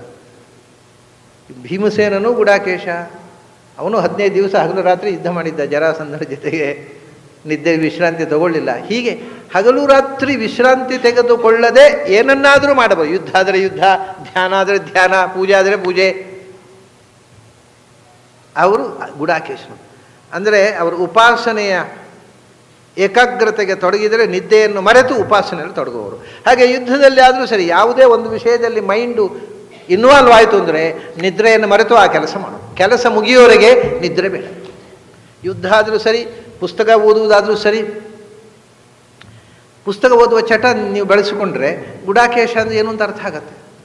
ಒಂದು ಪುಸ್ತಕ ಕೈಯಲ್ಲಿ ಹಿಡ್ಕೊಂಡ್ರೆ, ನೀನು ಓದ್ಲಿಕ್ಕೆ ಹಿಡ್ಕೊಂಡ್ರೆ ಅಂತ ಇಟ್ಕೊಳ್ಳಿ, ರಾತ್ರಿ ಊಟ ಮಾಡಿ ಓದ್ಲಿಕ್ಕೆ ಕೂತ್ರಿ ಅಂತ ಇಟ್ಕೊಳ್ಳಿ. ಅದು ಎಷ್ಟು ನಿಮ್ಮನ್ನು ಸೆಳೀತದೆ ಅಂದರೆ, ಆ ಪುಸ್ತಕದ ಕೊನೆಯ ಪೇಜು ಓದುವ ತನಕವೂ ನಿಮಗೆ ನಿದ್ರೆ ಬೇಡ, ನಿದ್ರೆ ಬರುವುದಿಲ್ಲ. ಎಲ್ಲರ ಮಧ್ಯದಲ್ಲಿ ಪುಸ್ತಕ ಮಾಡಿಸಿ ಮಲ್ಕೊಂಡ್ರೆ ಹೊರಳಾಡಬೇಕು, ನಿದ್ರೆ ಬರೋಲ್ಲ. ಕಡೆ ಪುನಃ ಎದ್ದು ಅದನ್ನು ಓದಿಯೇ ಮಲ್ಕೊಳ್ಳೋಣ, ಸರಿ ಸೂರ್ಯೋದಯ ಆಗುವಾಗ ಪುಸ್ತಕ ಮುಗಿಯುತ್ತೆ. ಇದು ನಿಜವಾದಂಥ, ಇದು ಗುಡಾಕೇಶ. ನೀವು ರಾತ್ರಿ ಓದ್ಲಿಕ್ಕೆ ಕೂತ್ರೆ ಆ ಲಾಸ್ಟ್ ಪೇಜ್ ಮುಗಿಯುವವರೆಗೂ ನಿಮ್ಮ ಪುಸ್ತಕ ಮಾಡಿಸಿ ಮಲ್ಕೊಳ್ಳುವ ಅಂತ ಅನಿಸುವುದಿಲ್ಲ. ಹಾಗೆ ಯಾವುದೋ ಒಂದು ವಸ್ತುವಿನಲ್ಲಿ ಇನ್ವಾಲ್ವ್ಮೆಂಟ್ ಅನ್ನೋದು, ಆ ಕೆಲಸ, ಯಾವ ಕೆಲಸಕ್ಕೆ ತೊಡಗಿದ್ದೇವೆ ಅದು ಮುಗಿಯೋ ತನಕ ನಿದ್ರೆಗೆಟ್ಟು ಮಾಡುವಂಥ ಶಕ್ತಿ ಕೊಡುತ್ತಲ್ಲ, ಅಂಥ ಸ್ವಭಾವದವರನ್ನು ಗುಡಾಕೇಶ ಅಂತ ಕರೀತಾರೆ. ಭಾಳ ವಿರಳ ನಿದ್ರೆಯನ್ನು ಗೆದ್ದವರು ಅಂತ. ನಿದ್ರೆಯನ್ನು ಗೆದ್ದವರು ಎಲ್ಲವನ್ನು ಗೆಲ್ಲಬಹುದು, ನಿದ್ರೆಯನ್ನು ಗೆದ್ದವರು ಇಲ್ಲ. ಯಾಕೆಂದರೆ ಆಚಾರ್ಯ ಒಂದು ಕಡೆ ಒಂದು ಮಾತು ಹೇಳ್ತಾರೆ ದ್ವಾದಶ ಸ್ತೋತ್ರದಲ್ಲಿ, ಅದನ್ನೇನೋ ತಪ್ಪು ಪಾಠ ಮಾಡ್ಕೊಂಡು ಈಗ ಪಾರಾಯಣ ಮಾಡ್ತಾರೆ, ಪೂರ್ತಿ ಪುಣ್ಯ ಬರಬಾರದು ಅಂತ. ಯದ ಸುಪ್ತಿಗತೋ ವರಿನ ಸುಖವಾನ್ ಸುಖರೂಪಿಣ ಮಾಹುರತೋ ನಿಗಮಾ ಹೇಳ್ತಾರತ್ತಲ್ಲ, ಯದ ಅಸುಪ್ತಿಗತಃ ಸುಖವಾನ್ ಅಂತ. ನಿದ್ರೆ ಮಾಡದೆ ಸುಖವಾಗಿರುವವನು ನನ್ನ ದೇವರು ಅಂತಾರೆ ಆಚಾರ್ಯ. ಅಂದರೆ ನಿದ್ರೆ ಮಾಡದೇ ಇದ್ದರೆ ಸುಖ ಇಲ್ಲ, ನಿದ್ದೆ ಮಾಡದೇ ಇದ್ದರೆ ಅವನಿಗೆ ಪ್ರಾಬ್ಲಮ್ ಶುರುವಾಗುತ್ತೆ. ಯಾರೇ ಆದರೂ ನಿದ್ದೆಗೆಟ್ಟಗೊಳ್ಳೆ ಆರೋಗ್ಯ ಕೆಡುತ್ತೆ, ದುಃಖ ಪ್ರಾಬ್ಲಮ್ಸ್ ಆಗುತ್ತೆ, ಕಣ್ಣೂರಿ ಏನೇನು ಓದ್ಲಿಕ್ಕೆ. ಇನ್ನು ನಿದ್ದೆ ಮಾಡದೆಯೂ ಆನಂದವಾಗಿರುವವನು ನನ್ನ ದೇವರು ಅಂತ. ಹಾಗಾದರೆ ನಿದ್ದೆ ಮಾಡದೇ ಇರುವುದು ಎಷ್ಟು ಕಷ್ಟದ ಕೆಲಸ ಅನ್ನೋದು ಗೊತ್ತಾಯ್ತಲ್ಲ. ಕೃಷ್ಣ ಹೇಳ್ತಾನೆ, ನಿನ್ನಲ್ಲಿ ನಾನು ಗುಡಾಕೇಶನಾಗಿ ನನ್ನದೊಂದು ವಿಭೂತಿ ಏನು ಅಂದರೆ, ಎಷ್ಟು ದಿವಸ ನಿದ್ದೆ ಮಾಡಿದೆ ಅಂತ ನಿದ್ದೆ ಬರೋಲ್ಲ, ಅಂಥ ಶಕ್ತಿ ಕೊಟ್ಟಿದ್ದೆ. ನೀನು ಗುಡಾಕೇಶನಾದದ್ದು ಯಾವುದರಿಂದ? ನಾನು ಅಸುಪ್ತಿಗತಃ, ನಿದ್ದೆ ಇಲ್ಲದ ನಾನು ನಿನ್ನೊಳಗೆ ವಿಭೂತಿಯಾಗಿ ಕೂತೆ ನಿದ್ದೆಯನ್ನು ಗೆಲ್ಲುವ ಶಕ್ತಿ ಕೊಟ್ಟೆ. ಇಲ್ಲದೇ ಇದ್ದರೆ ನಿದ್ದೆ ಗೆಲ್ಲಲಿಕ್ಕೆ ಆಗೋದಿಲ್ಲ. ನಿದ್ದೆ ಮಾಡಬಾರ್ದು ಅಂತ ಕೂತ್ಕೊಂಡು ನಿದ್ದೆ ಮಾಡಬಾರ್ದು ಅಂತ ಕೂತಿದ್ದ ಅವ್ನು ಗೊತ್ತಿಲ್ಲದೆ ನಿದ್ದೆ ಬಂದಿರುತ್ತೆ. ಕಡೆ ಯಾರೋ ಎಬ್ಬಿಸ್ಬೇಕು, ಏನು ನಿದ್ದೆ ಮಾಡಬಾರ್ದು ಅಂತ ಕೂತದ್ದು, ನಿದ್ದೆ ಬಂತಾ ಅಂತ ಮತ್ತೆ ತಿದ್ದುಕೊಳ್ಳುತ್ತೆ. ನಿದ್ದೆಯನ್ನು ಗೆಲ್ಲಲಿಕ್ಕೆ ಆಗೋದಿಲ್ಲ. ಆದರೆ ನೀನು ಗುಡಾಕೇಶ. ಯಾಕೆ? ಅಹಮಾತ್ಮ ಗುಡಾಕೇಶ ಸರ್ವಭೂತಾಶ. ನಿನ್ನೊಳಗೆ ನಿದ್ರೆಯನ್ನು ಗೆಲ್ಲುವ ಶಕ್ತಿಯಾಗಿ ವಿಭೂತಿಯಾಗಿ ನಾನು ಕೂತಿದ್ದೇನೆ, ನಿನ್ನ ನಿದ್ರೆ ಬರೋಲ್ಲ. ಅದು ಎಲ್ಲರಿಗೂ ಆಗುವಂಥದ್ದಲ್ಲ, ಅದೊಂದು ವಿಶಿಷ್ಟವಾದ ಶಕ್ತಿ, ಅದು ನಿನ್ನಲ್ಲಿದೆ ಅಲ್ವಾ, ಅದೇ ಗಮಕ. ವಿಭೂತಿ, ನನ್ನ ವಿಭೂತಿ ನಿನ್ನೊಳಗಿದೆ ಅನ್ನೋದಕ್ಕೆ.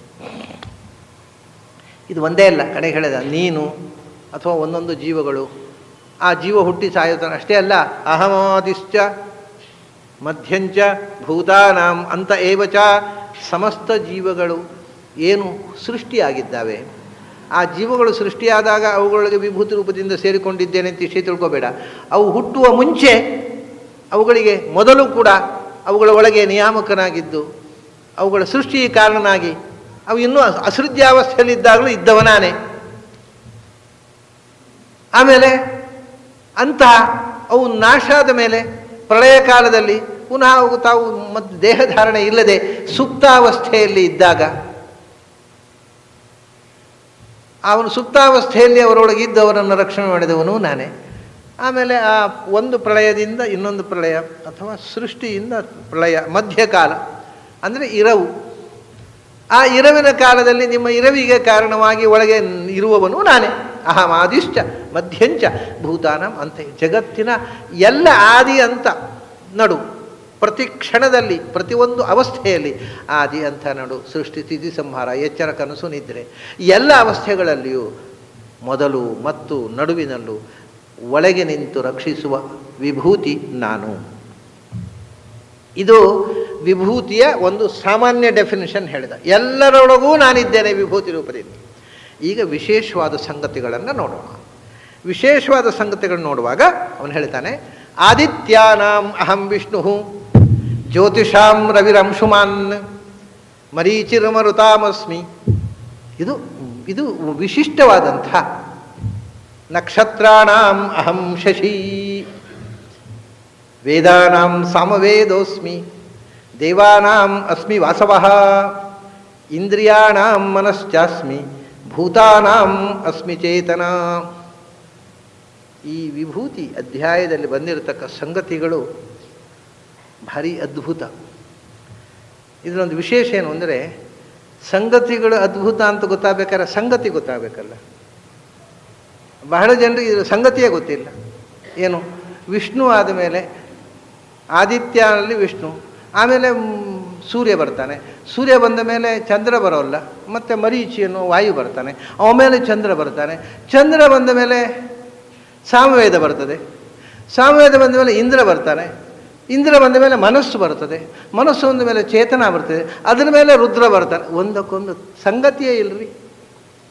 ಇಲ್ಲಿ ಬಂದಿರತಕ್ಕಂಥ ವಿಭೂತಿ ರೂಪದ ಉಪಾಸನೆಗೆ ಒಂದು ಸಂಗತಿ, ಲಿಂಕ್.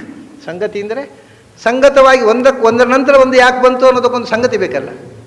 ಆದ್ದರಿಂದ ಇದರೊಂದು ಸಂಗತಿ ಉಂಟು ಅಂತಲೇ ಭಾಳ ಜನರಿಗೆ ಗೊತ್ತಿಲ್ಲ. ಇದೊಂದು ದೊಡ್ಡ ಸಂಗತಿ. ಅಂದರೆ ವಿಭೂತಿ ಅಧ್ಯಾಯವನ್ನು ಸರಿಯಾಗಿ ಅಧ್ಯಯನವೇ ಮಾಡುವ ಕ್ರಮ ಇಲ್ಲ ನಮ್ಮಲ್ಲಿ. ಸುಮ್ಮನೆ ಆದಿತ್ಯಾನಾಂ ಅಹಂ ವಿಷ್ಣು, ಆದಿತ್ಯಲಿದಾನ್ ವಿಷ್ಣು, ಜ್ಯೋತಿಷಾಂ ರವಿರಂಶವಾನ್, ಜ್ಯೋತಿಷ್ಗಳಲ್ಲಿ ಸೂರ್ಯ, ಇಷ್ಟೇ ಹೇಳಿಕೊಂಡ್ರು ಹೋದರು. ಯಾಕೆ ಅದರ ನಂತರ ಅದು ಬಂತು? ಮೊದಲು ಹೇಳಿದರು ನೋಡಿ, ಆದಿತ್ಯಾನಾಂ ಅಹಂ ವಿಷ್ಣು. ಮೊಟ್ಟ ಮೊದಲು ಉಪಾಸನೆಯಲ್ಲಿ ಬಹಳ ಮುಖ್ಯವಾದ ಉಪಾಸನೆ ಯಾವುದು ಗೊತ್ತಾ? ನಿತ್ಯ ಉಪಾಸನೆ ಮಾಡುವುದು. ನಿತ್ಯ ಉಪಾಸನೆಯಲ್ಲಿ ನಮಗೆ ಬಹಳ ಮುಖ್ಯವಾಗಿರತಕ್ಕಂಥದ್ದು ಈ ದ್ವಾದಶ ಆದಿತ್ಯರು. ಆ ದ್ವಾದಶ ಆದಿತ್ಯರನ್ನು ಮೊದಲು ತಗೋತಾನೆ ಕೃಷ್ಣ. ಯಾಕೆಂದರೆ ಅದರಲ್ಲಿ 12 ಮಂದಿ ಆದಿತ್ಯರಲ್ಲಿ ಒಬ್ಬ ಭಗವಂತನ ಸಾಕ್ಷಾತ್ ವಿಭೂತಿ ವಿಷ್ಣು. 12 ಮಂದಿ ಆದಿತ್ಯರು.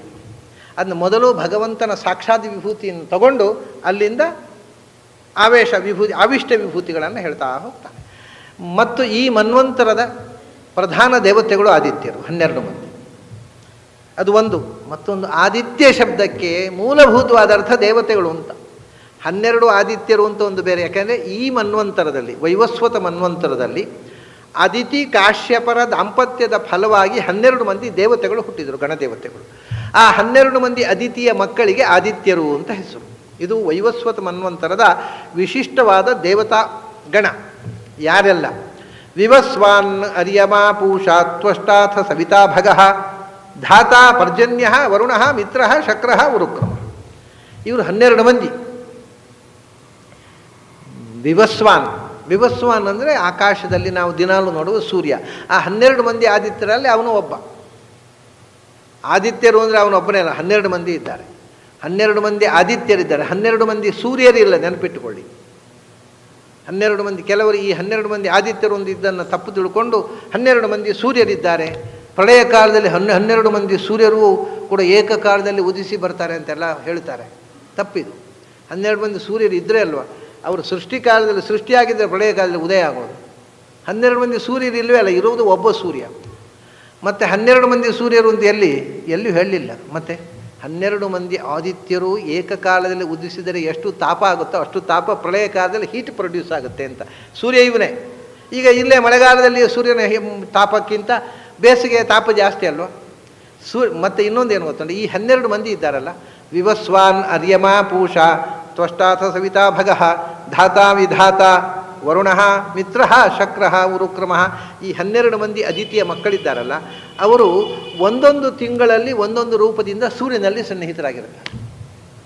ಪ್ರಳಯ ಕಾಲದಲ್ಲಿ ಈ 12 ಮಂದಿಯೂ ಒಂದೇ ಸೂರ್ಯನಲ್ಲಿ ಸನ್ನಿಹಿತರಾಗಿರ್ತಾರೆ. ಅದೇ 12 ಸೂರ್ಯರು 12 ಮಂದಿ ಸೂರ್ಯರಿಲ್ಲ, ಒಬ್ಬನೇ ಸೂರ್ಯ.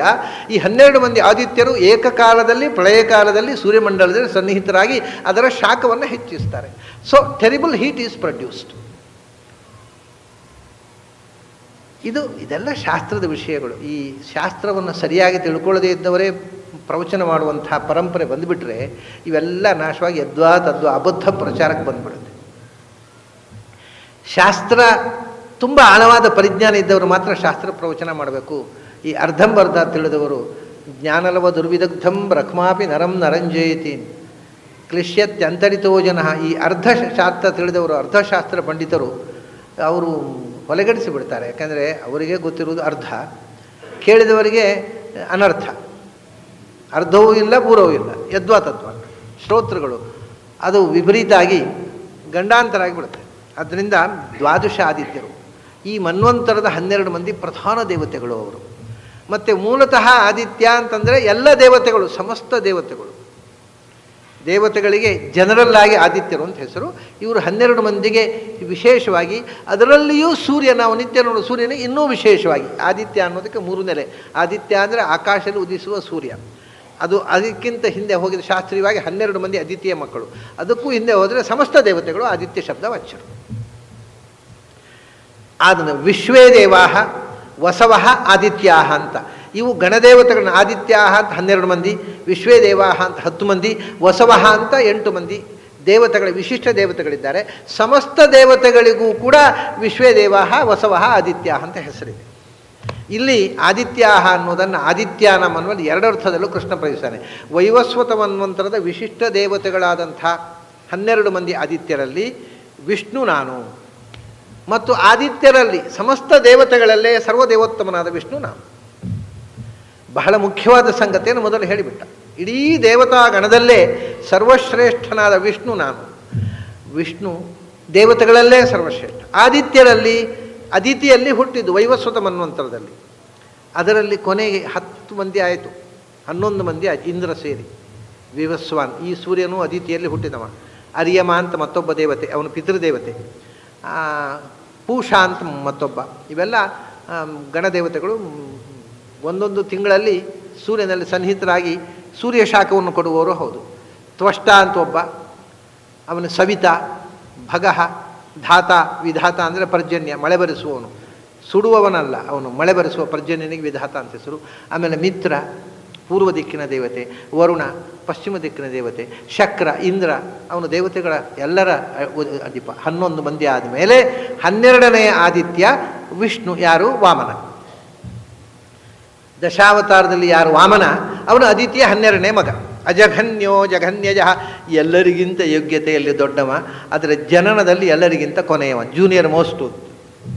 ಕೊನೆಗೆ ಹುಟ್ಟಿದ 12ನೇ ಮಗ ವಾಮನ, ಅವನೇ ವಿಷ್ಣು. ಆದ್ದರಿಂದ ಅದಿತಿಯ 12 ಮಕ್ಕಳಲ್ಲಿ ಯಾರು ಶ್ರೇಷ್ಠ ವಿಭೂತಿ? ನಾನೇ ಸ್ವರೂಪ ವಿಭೂತಿಯಪ್ಪ. ವಾಮನನಾಗಿ ಅವತರಿಸಿದ ನಾನು, ಅದು ನಾನೇ ವಿಷ್ಣು. ಅಹಂ ವಿಷ್ಣು. ಇನ್ನು ಇಡೀ ದೇವತೆಗಳಲ್ಲಿ ಸರ್ವೋತ್ತಮನಾದ ವಿಷ್ಣು ನಾನು. ವಿಷ್ಣು ಅಂದರೆ ಏನು? ಇಲ್ಲಿ ತಿಳ್ಕೊಳ್ಳಿ. ಪ್ರತಿಯೊಂದು ನಾಮ ಉಂಟಲ್ವ, ಈ ನಾಮದಕ್ಕೆ 2 ಮುಖ ಇದೆ. ಒಂದು ಆ ರೂಪವನ್ನು ನಿರ್ದೇಶ ಮಾಡ್ತದೆ, ಇದು ವಿಷ್ಣು, ಇನ್ನೊಂದರಲ್ಲಿ ಏನು ರವಿ, ಮತ್ತೊಬ್ಬ ಶಶಿ, ಆಯಾ ವಸ್ತುವನ್ನು ನಿರ್ದೇಶ ಮಾಡ್ತದೆ. ಮತ್ತು ಆಯಾ ವಸ್ತುವಿನ ಹೆಸರನ್ನು ಭಗವಂತನ ನಾಮಧೇಯವಾಗಿ ನಾವು ಅದನ್ನು ಅನುಸಂಧಾನ ಮಾಡಬೇಕಾದ್ರೆ ಇನ್ನೊಂದು ಮುಖ. ಪ್ರತಿಯೊಂದು ನಾಮ ಉಂಟಲ್ಲ, ಆ ವಸ್ತುವಿಗೆ ಆ ಹೆಸರು ಯಾಕೆ ಬಂತು? ಅದರೊಳಗೆ ಭಗವಂತ ಇರುವುದರಿಂದ, ಭಗವಂತ ಯಾವ ಹೆಸರಿನಿಂದ ಇದ್ದಾನೆ, ಆ ವಸ್ತುವಿಗೆ ನಾವು ಯಾವ ಹೆಸರು ಕೊಟ್ಟೆವು ಅದೇ ಭಗವಂತನ ಹೆಸರು. ಭಗವಂತನಿಗೆ ಆ ಹೆಸರು ಯಾಕೆ ಬಂತು? ಅದಕ್ಕೆ ಒಂದು ನಿಷ್ಪತ್ತಿ ಇದೆ, ಅರ್ಥ ಇದೆ, ವ್ಯರ್ಥ ಅಲ್ಲ. ನಾವು ವಸ್ತುವಿಗೆ ಹೆಸರಿಡುವಾಗ ನಾವು ಮಕ್ಕಳಿಗೆ ನಾಮಕರಣ ಮಾಡಿದ ಹಾಗೆ ಅದಕ್ಕೆ ಮೀನಿಂಗ್ ಬೇಕಾಗಿಲ್ಲ. ಇರಬಹುದು, ಇರಲೇಬೇಕು ಅಂತ ನಿಯಮ ಇಲ್ಲ. ಹೆಸರು ಕರೆಯುವುದಕ್ಕೋಸ್ಕರ ಇಡೋದು, ಅದಕ್ಕೆ ಅರ್ಥ ಇದ್ದರೆ ಒಳ್ಳೆಯದು, ಇಲ್ಲದಿದ್ದರೆ ಏನು ಮಾಡಲಿಕ್ಕಾಗೋದಿಲ್ಲ. ಯಾಕಂದ್ರೆ ನಾವು ನಾಮಕರಣ ಮಾಡೋದು 11ನೇ ದಿವಸ. ಅದು ಮುಂದೆ ಅವನು ಏನೋ ಆಗ್ತಾನೆ ಅಂತ ಅಪರೋಕ್ಷ ಜ್ಞಾನದಿಂದ ಹೆಸರಿಡ್ಲಿಕ್ಕೆ ಬರುತ್ತಾ? ಅವನು ನಾವು ಏನೋ ಹೆಸರಿಡ್ತೇವೆ ಮಹಾಜ್ಞಾನಿ ಅಂತ, ಮಹಾಜ್ಞಾನಿಯಾಗಿ ಬೆಳೆದುಬಿಟ್ರೆ ಏನು ಮಾಡಲಿಕ್ಕೆ ಬರುತ್ತೆ? ಆದ್ದರಿಂದ ನಾವು ಹೆಸರಿಡುವುದು ಯಾವುದಾದ್ರು ಒಂದು ಹೆಸರಿಡುವುದು ಕರೀಲಿಕ್ಕೆ, ಅದು ಮೀನಿಂಗ್ಫುಲ್ ಆಗಬೇಕಾದ ನಿಯಮ ಇಲ್ಲ. ದೇವರಿಗೆ ಹಾಗಲ್ಲ, ಪ್ರತಿಯೊಂದು ಹೆಸರಿಗೂ ಒಂದು ಅರ್ಥ ಇದೆ, ಅನ್ವರ್ಥವಾದ ಹೆಸರು. ಹಾಗಾಗಿ ಈ ಒಂದೊಂದು ಹೆಸರುಗಳನ್ನು ಏನಿಲ್ಲಿ ಕೃಷ್ಣ ಹೇಳ್ತಾನೆ ಆಯಾ ವಸ್ತುಗಳಿಗೆ, ಅದು ಎಲ್ಲವನ್ನೂ ಭಗವಂತನ ಪರವಾಗಿ ಅನ್ವರ್ಥವಾದ ಅರ್ಥಾನುಸಂಧಾನ ಮಾಡುವ ಒಂದು ಮುಖ. ಇದನ್ನು ಯಾರೂ ಗಮನಿಸಲು ಆಚಾರ್ಯ ಮಾತ್ರ ಹೇಳಿದ್ದು. ಇದನ್ನು ಯಾರು ಯಾವ ಗೀತಾ ವ್ಯಾಖ್ಯಾನಕಾರರು ಈ ಮುಖದಲ್ಲಿ ಯೋಚನೆ ಮಾಡ್ತಾನೆ. ವಿಷ್ಣು ಅಂದರೆ ಏನು? ವಿಷ್ಣು ಅನ್ನೋದು ಮುಖ್ಯವಾಗಿ ಉಪನಿಷತ್ನಲ್ಲಿ ಒಂದು ಅರ್ಥ ಹೇಳಿದ್ದಾರೆ, ವೇದದಲ್ಲಿ ಐತರೇಯ ಉಪನಿಷತ್ನಲ್ಲಿ ಒಂದು ಅರ್ಥ ಹೇಳಿದ್ದಾರೆ. ಅದನ್ನು ಬಿಟ್ಟು ಬಿಡೋಣ. ಪುರಾಣಗಳಲ್ಲಿ ಭಾರತದಲ್ಲಿ ಬಂದಿರತಕ್ಕಂಥ ಪೌರಾಣಿಕ ಅರ್ಥ ನೋಡಿದರೆ 3 ಧಾತುವಿನಿಂದ ವಿಷ್ಣು ಶಬ್ದ ನಿಷ್ಪನ್ನವಾಗಿದೆ ಅಂತ ಹೇಳ್ತಾರೆ. ಒಂದು ವಿಶಿಲ್ ವ್ಯಾಪ್ತವು, ಮತ್ತೊಂದು ವಿಷ ಪ್ರವೇಶನೆ, ಮತ್ತೊಂದು ವಿ ಗತಿ ಪ್ರಜನ ಕಾಂತ್ಯಸನ ಖಾದನೇಶು. ವಿ ಧಾತುವಿನಿಂದ, ವಿಷ ಧಾತುವಿನಿಂದ, ವಿಶಿಲ್ ಧಾತುವಿನಿಂದ, 3 ಧಾತುವಿನಿಂದ ವಿಷ್ಣು ಶಬ್ದ ಹುಟ್ಟಿದೆ ಅಂತ ಮಹಾಭಾರತದಲ್ಲಿ ನಿರ್ವಚನ ಹೇಳಿದೆ. ಸರಿ, ವಿಶಿಲ್ ಧಾತುವಿನಿಂದ ಏನು? ವೇವೇಷ್ಟಿ ಇತಿ ವಿಷ್ಣು, ವಿಶಿಲ್ ವ್ಯಾಪ್ತವು, ಹಿ ಹೂ ಪರ್ವೇಡ್ಸ್ ಎವ್ರಿಥಿಂಗ್. ವಿಷ್ಣು ಅಂದರೆ ಆಲ್ ಪರ್ವೇಸಿವ್ ಅಂತ ಅರ್ಥ, ಆಮ್ನಿ ಪ್ರೆಸೆಂಟ್, ಎಲ್ಲ ಕಡೆ ತುಂಬಿರುವಂಥವನು ಯಾರೋ ಅವನು ವಿಷ್ಣು. ಆ ಶಬ್ದದ ಅರ್ಥವೇ ವೇವೇಷ್ಟಿ ಇತಿ ವಿಷ್ಣು, ವಿಶಿಲ್ ವ್ಯಾಪ್ತವು, ವ್ಯಾಪ್ತಿ ಅಂದರೆ pervasion. He who is all pervasive, who he pervades everything is Vishnu. ಸರ್ವ ಪ್ರಪಂಚದ ಎಲ್ಲ ಕಡೆಯೂ ತುಂಬಿರುವವ. ಅಷ್ಟೇ ಅಲ್ಲ, ಮತ್ತೆ ವಿಷ ಪ್ರವೇಶನೆ, ವಿಷತೀತಿ ವಿಷ್ಣು, ಎಲ್ಲದರ ಒಳಗೂ ತುಂಬಿರುವವನು ವಿಷ್ಣು. ಎಲ್ಲದರ ಹೊರಗೂ ವ್ಯಾಪಿಸಿರುವವನು ವಿಷ್ಣು, ಎಲ್ಲದರ ಒಳಗೂ ತುಂಬಿರುವವನು. ಅಂತಹ ಪ್ರವಿಶತೀತಿ ವಿಷ್ಣು. ಇದನ್ನೇ ಅಂತರ್ಬಹಿಶ್ಚ ತತ್ ಸರ್ವಂ ವ್ಯಾಪ್ಯ ನಾರಾಯಣ ಸ್ಥಿತ ಅಂತ ಹೇಳಿದೆ. ಒಳಗೂ ಹೊರಗೂ ತುಂಬಿರುವವನು ವಿಷ್ಣು. ವೇವೇಷ್ಟಿ, ಎಲ್ಲದರ ಹೊರಗೂ ವ್ಯಾಪಿಸಿದ್ದಾನೆ. ವಿಶತಿ, ಎಲ್ಲದರ ಒಳಗೂ ಪ್ರವೇಶಿಸಿದ್ದಾನೆ. ಅದನ್ನ ಒಳಗೂ ಹೊರಗೂ ತುಂಬಿರುವ ಸರ್ವಗತವಾದ ತತ್ವ ವಿಷ್ಣು. ಇದು ವಿಷ್ಣು ಶಬ್ದ. ಅದರಿಂದ ಒಂದು ತಮಾಷೆ ಏನು ಗೊತ್ತುಂಟ? ಇದು ಸಂಸ್ಕೃತದಲ್ಲಿ ವಿಷ್ಣು ಅಂತ ಹೇಳ್ತಾರೆ. ವಿಷ್ಣು ಅಂತ ಹೇಳಿದರೆ ಅದು ನಿಮ್ಮ ದೇವರ ಹೆಸರು, ನಮ್ಮ ದೇವರ ಹೆಸರಲ್ಲ ಅಂತ ಕೆಲವರದು.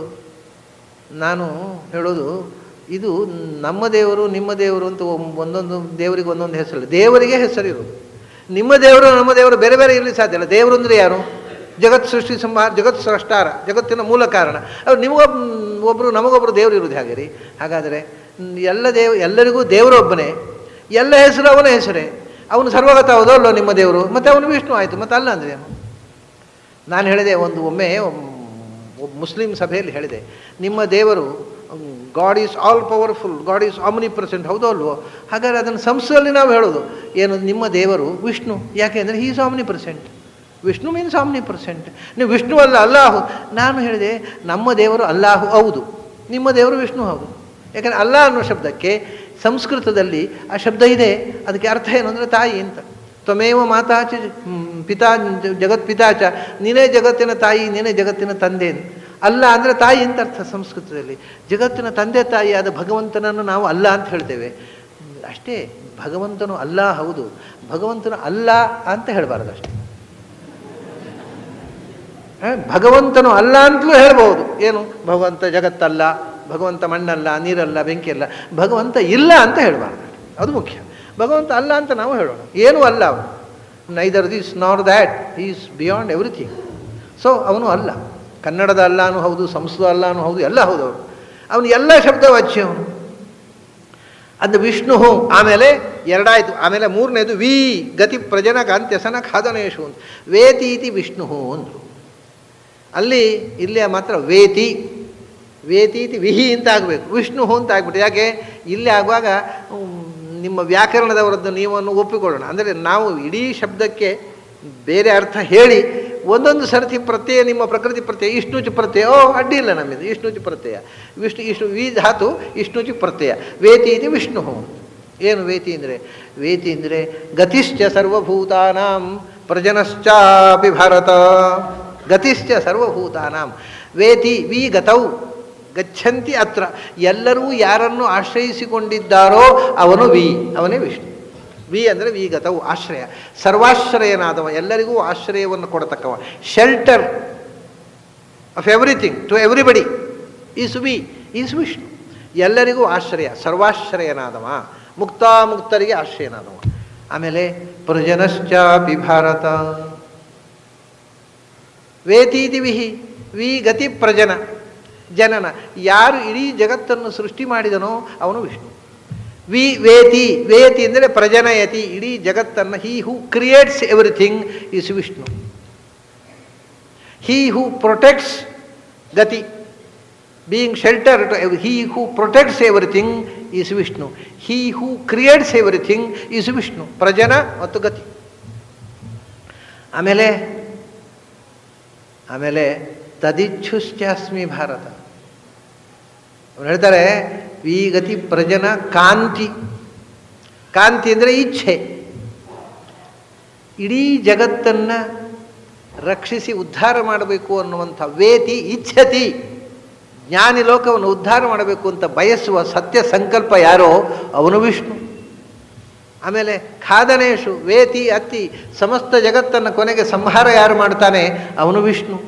ಆಮೇಲೆ ವೇತಿ ಗಚ್ಚತಿ, 3 ಹೆಜ್ಜೆಯಿಂದ ತ್ರಿವಿಕ್ರಮನಾಗಿ 3 ಲೋಕವನ್ನು ಯಾರು ವ್ಯಾಪಿಸುತ್ತಾನೋ ಅವನು ವಿಷ್ಣು. ಹೀಗೆ ವಿಷ್ಣು ಶಬ್ದದಿಂದ ನಾವು ಅನುಸಂಧಾನ ಮಾಡಬೇಕಾದ ಅರ್ಥಗಳಲ್ಲಿ ಇದು ಭಾರತದಲ್ಲಿ ಹೇಳಿದ ನಿರ್ವಚನದ ಅರ್ಥಗಳನ್ನು ಮಾತ್ರ ನಿಮ್ಮ ಮುಂದೆ ಇಟ್ಟೆ. ಅನೇಕ ಅರ್ಥಗಳು, ಬೇರೆ ಬೇರೆ ಅರ್ಥಗಳು. ಮಹಾಭಾರತದಲ್ಲಿ ಒಂದು ಕಡೆ ನಾಮಗಳ ನಿರ್ವಚನವನ್ನು ಕೊಟ್ಟಲ್ಲಿ ಬಂದ ಪ್ರಸಂಗದಲ್ಲಿ ಬಂದಂಥ ನಿರ್ವಚನ ಇದು. ಕೃಷ್ಣನೇ ಇದನ್ನು ಯಾಕೆ ನಾನು ಒತ್ತಿ ಹೇಳಿದೆ ಅಂದರೆ, ಈ ನಿರ್ವಚನ ಭಾರತದಲ್ಲಿ ಅರ್ಜುನನಿಗೆ ಕೃಷ್ಣನೇ ಹೇಳಿದ ನಿರ್ವಚನ. ಇಲ್ಲಿ ಕೃಷ್ಣನೇ ನಾನು ವಿಷ್ಣು ಅಂತ ಹೇಳಿದ್ದು. ವಿಷ್ಣು ಅಂದರೆ ಏನು ಅಂತ ಅರ್ಜುನನಿಗೆ ಕೃಷ್ಣನೇ ಹೇಳಿದ ಶ್ಲೋಕ ಭಾರತದಲ್ಲಿದೆ. ಅದನ್ನು ನಿಮ್ಮ ಮುಂದೆ ಇಟ್ಟು ನಾನು ಸಮನ್ವಯ ಮಾಡಿ ತೋರಿಸೋ ಅಷ್ಟೇ. ಹಾಗಾಗಿ ಎಲ್ಲರಿಗೆ ಆಶ್ರಯನಾದ, ಎಲ್ಲರ ಸೃಷ್ಟಿ ಸ್ಥಿತಿ ಸಂಹಾರ ಕಾರಣನಾದ, ಎಲ್ಲೆಡೆ ತುಂಬಿರುವ, ಎಲ್ಲದರ ಒಳಗೂ ತುಂಬಿರುವ, ಎಲ್ಲದರ ಹೊರಗೂ ತುಂಬಿರುವ, 3 ಹೆಜ್ಜೆಯಿಂದ 3 ಲೋಕವನ್ನು ಅಳೆದ ವಿಷ್ಣು ನಾನು. ಅದೇ ವಾಮನ ರೂಪ. ವಾಮನ ರೂಪವೂ ಹೌದು, ವಿಷ್ಣುನೆಲ್ಲ ರೂಪ. ಇದು ಆದಿತ್ಯಾನಾಂ ಅಹಂ ವಿಷ್ಣು. ದೇವತೆಗಳಲ್ಲಿ ನಾನು ವಿಷ್ಣು, ಆದಿತ್ಯ ಮಕ್ಕಳಲ್ಲಿಯೂ ವಾಮನ ರೂಪದಿಂದ ಬಂದ ನಾನೇ ವಿಷ್ಣು. ಆದಿತ್ಯರು ಅಂತ ಹೇಳಿದ ಕೂಡಲೇ ನೆಕ್ಸ್ಟು ನಮಗೆ ವಿಷ್ಣುವಿನ ವಿಷಯ ಬಂತು.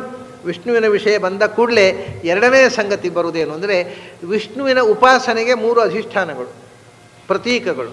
ಯಾವುದು? ಅಗ್ನಿ, ವಾಯು, ಆದಿತ್ಯ.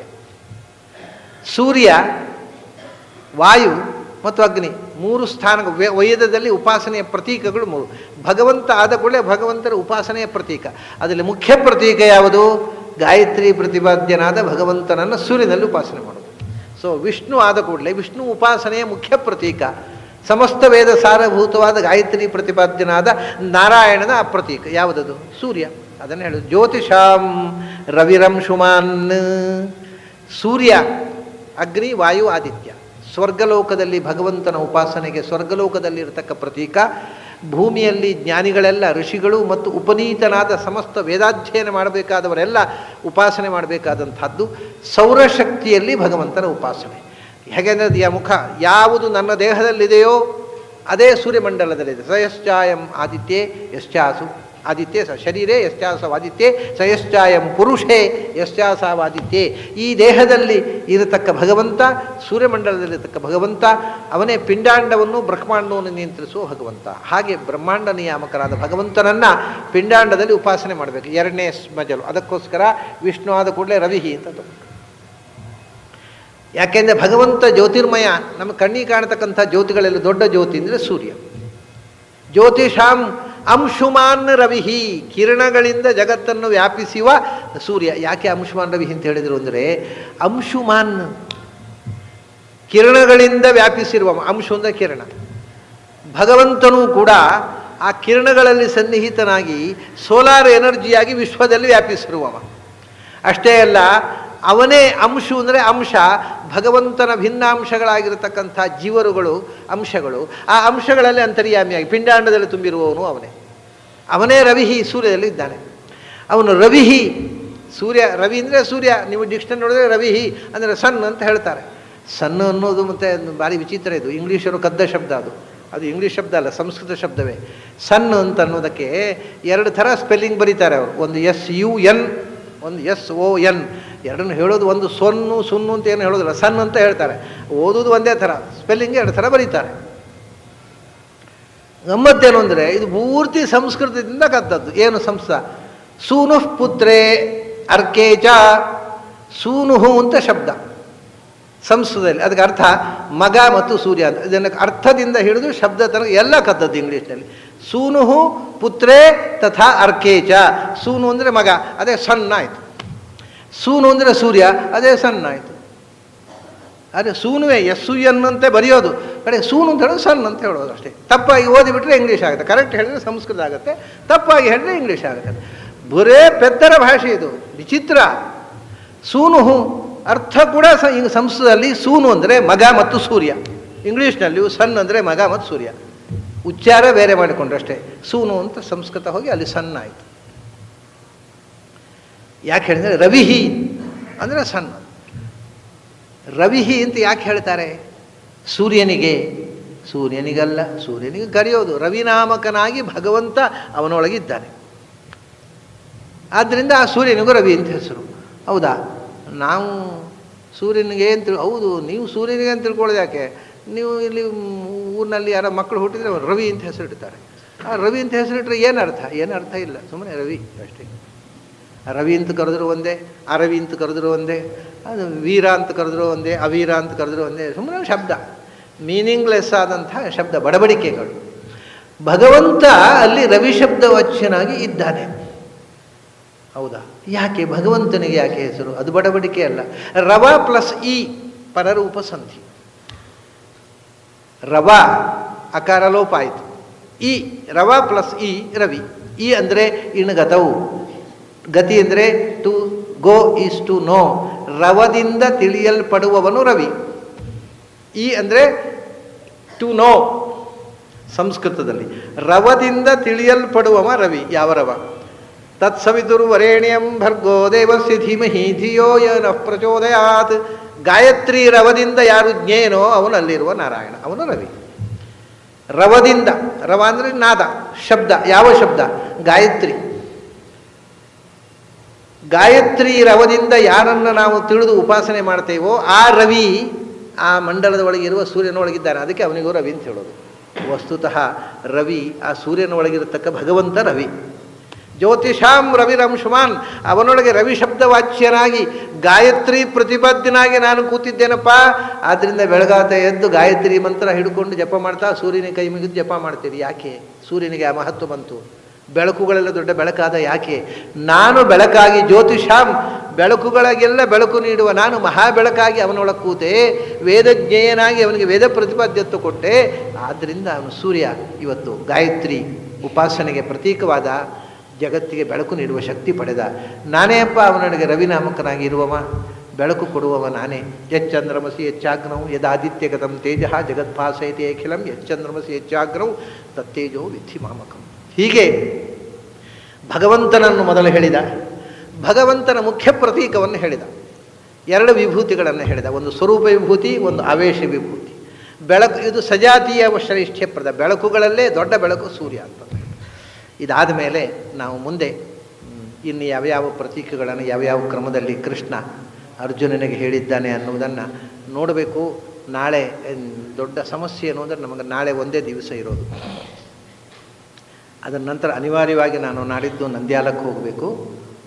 ನಾಳೆ ಆದಮೇಲೆ ಆದಷ್ಟು ಬೇಗ, ಯಾಕೆಂದರೆ ನಮ್ಮ ಈ ವಿಭೂತಿ ರೂಪವನ್ನು ಇನ್ನೊಂದು ವರ್ಷ ಬಿಟ್ಟು ಹೇಳೋದಕ್ಕೇನು ಅರ್ಥ ಇಲ್ಲ. ಆದಷ್ಟು ಬೇಗ ಯಾವಾಗ ಮುಂದೆ ಅವಕಾಶ ಇದೆ ಅಂತ ನೋಡಿಕೊಂಡು ಈ ವಿಭೂತಿ ಅಧ್ಯಾಯವನ್ನು ಮತ್ತೆ ಮುಂದುವರಿಸೋಣ. ಇವತ್ತಿನ ಈ ಚಿಂತನವನ್ನು ಇಲ್ಲಿ ಮುಗಿಸೋಣ. ತಮಗೆಲ್ಲ ಅಭಿನಂದನೆಗಳು.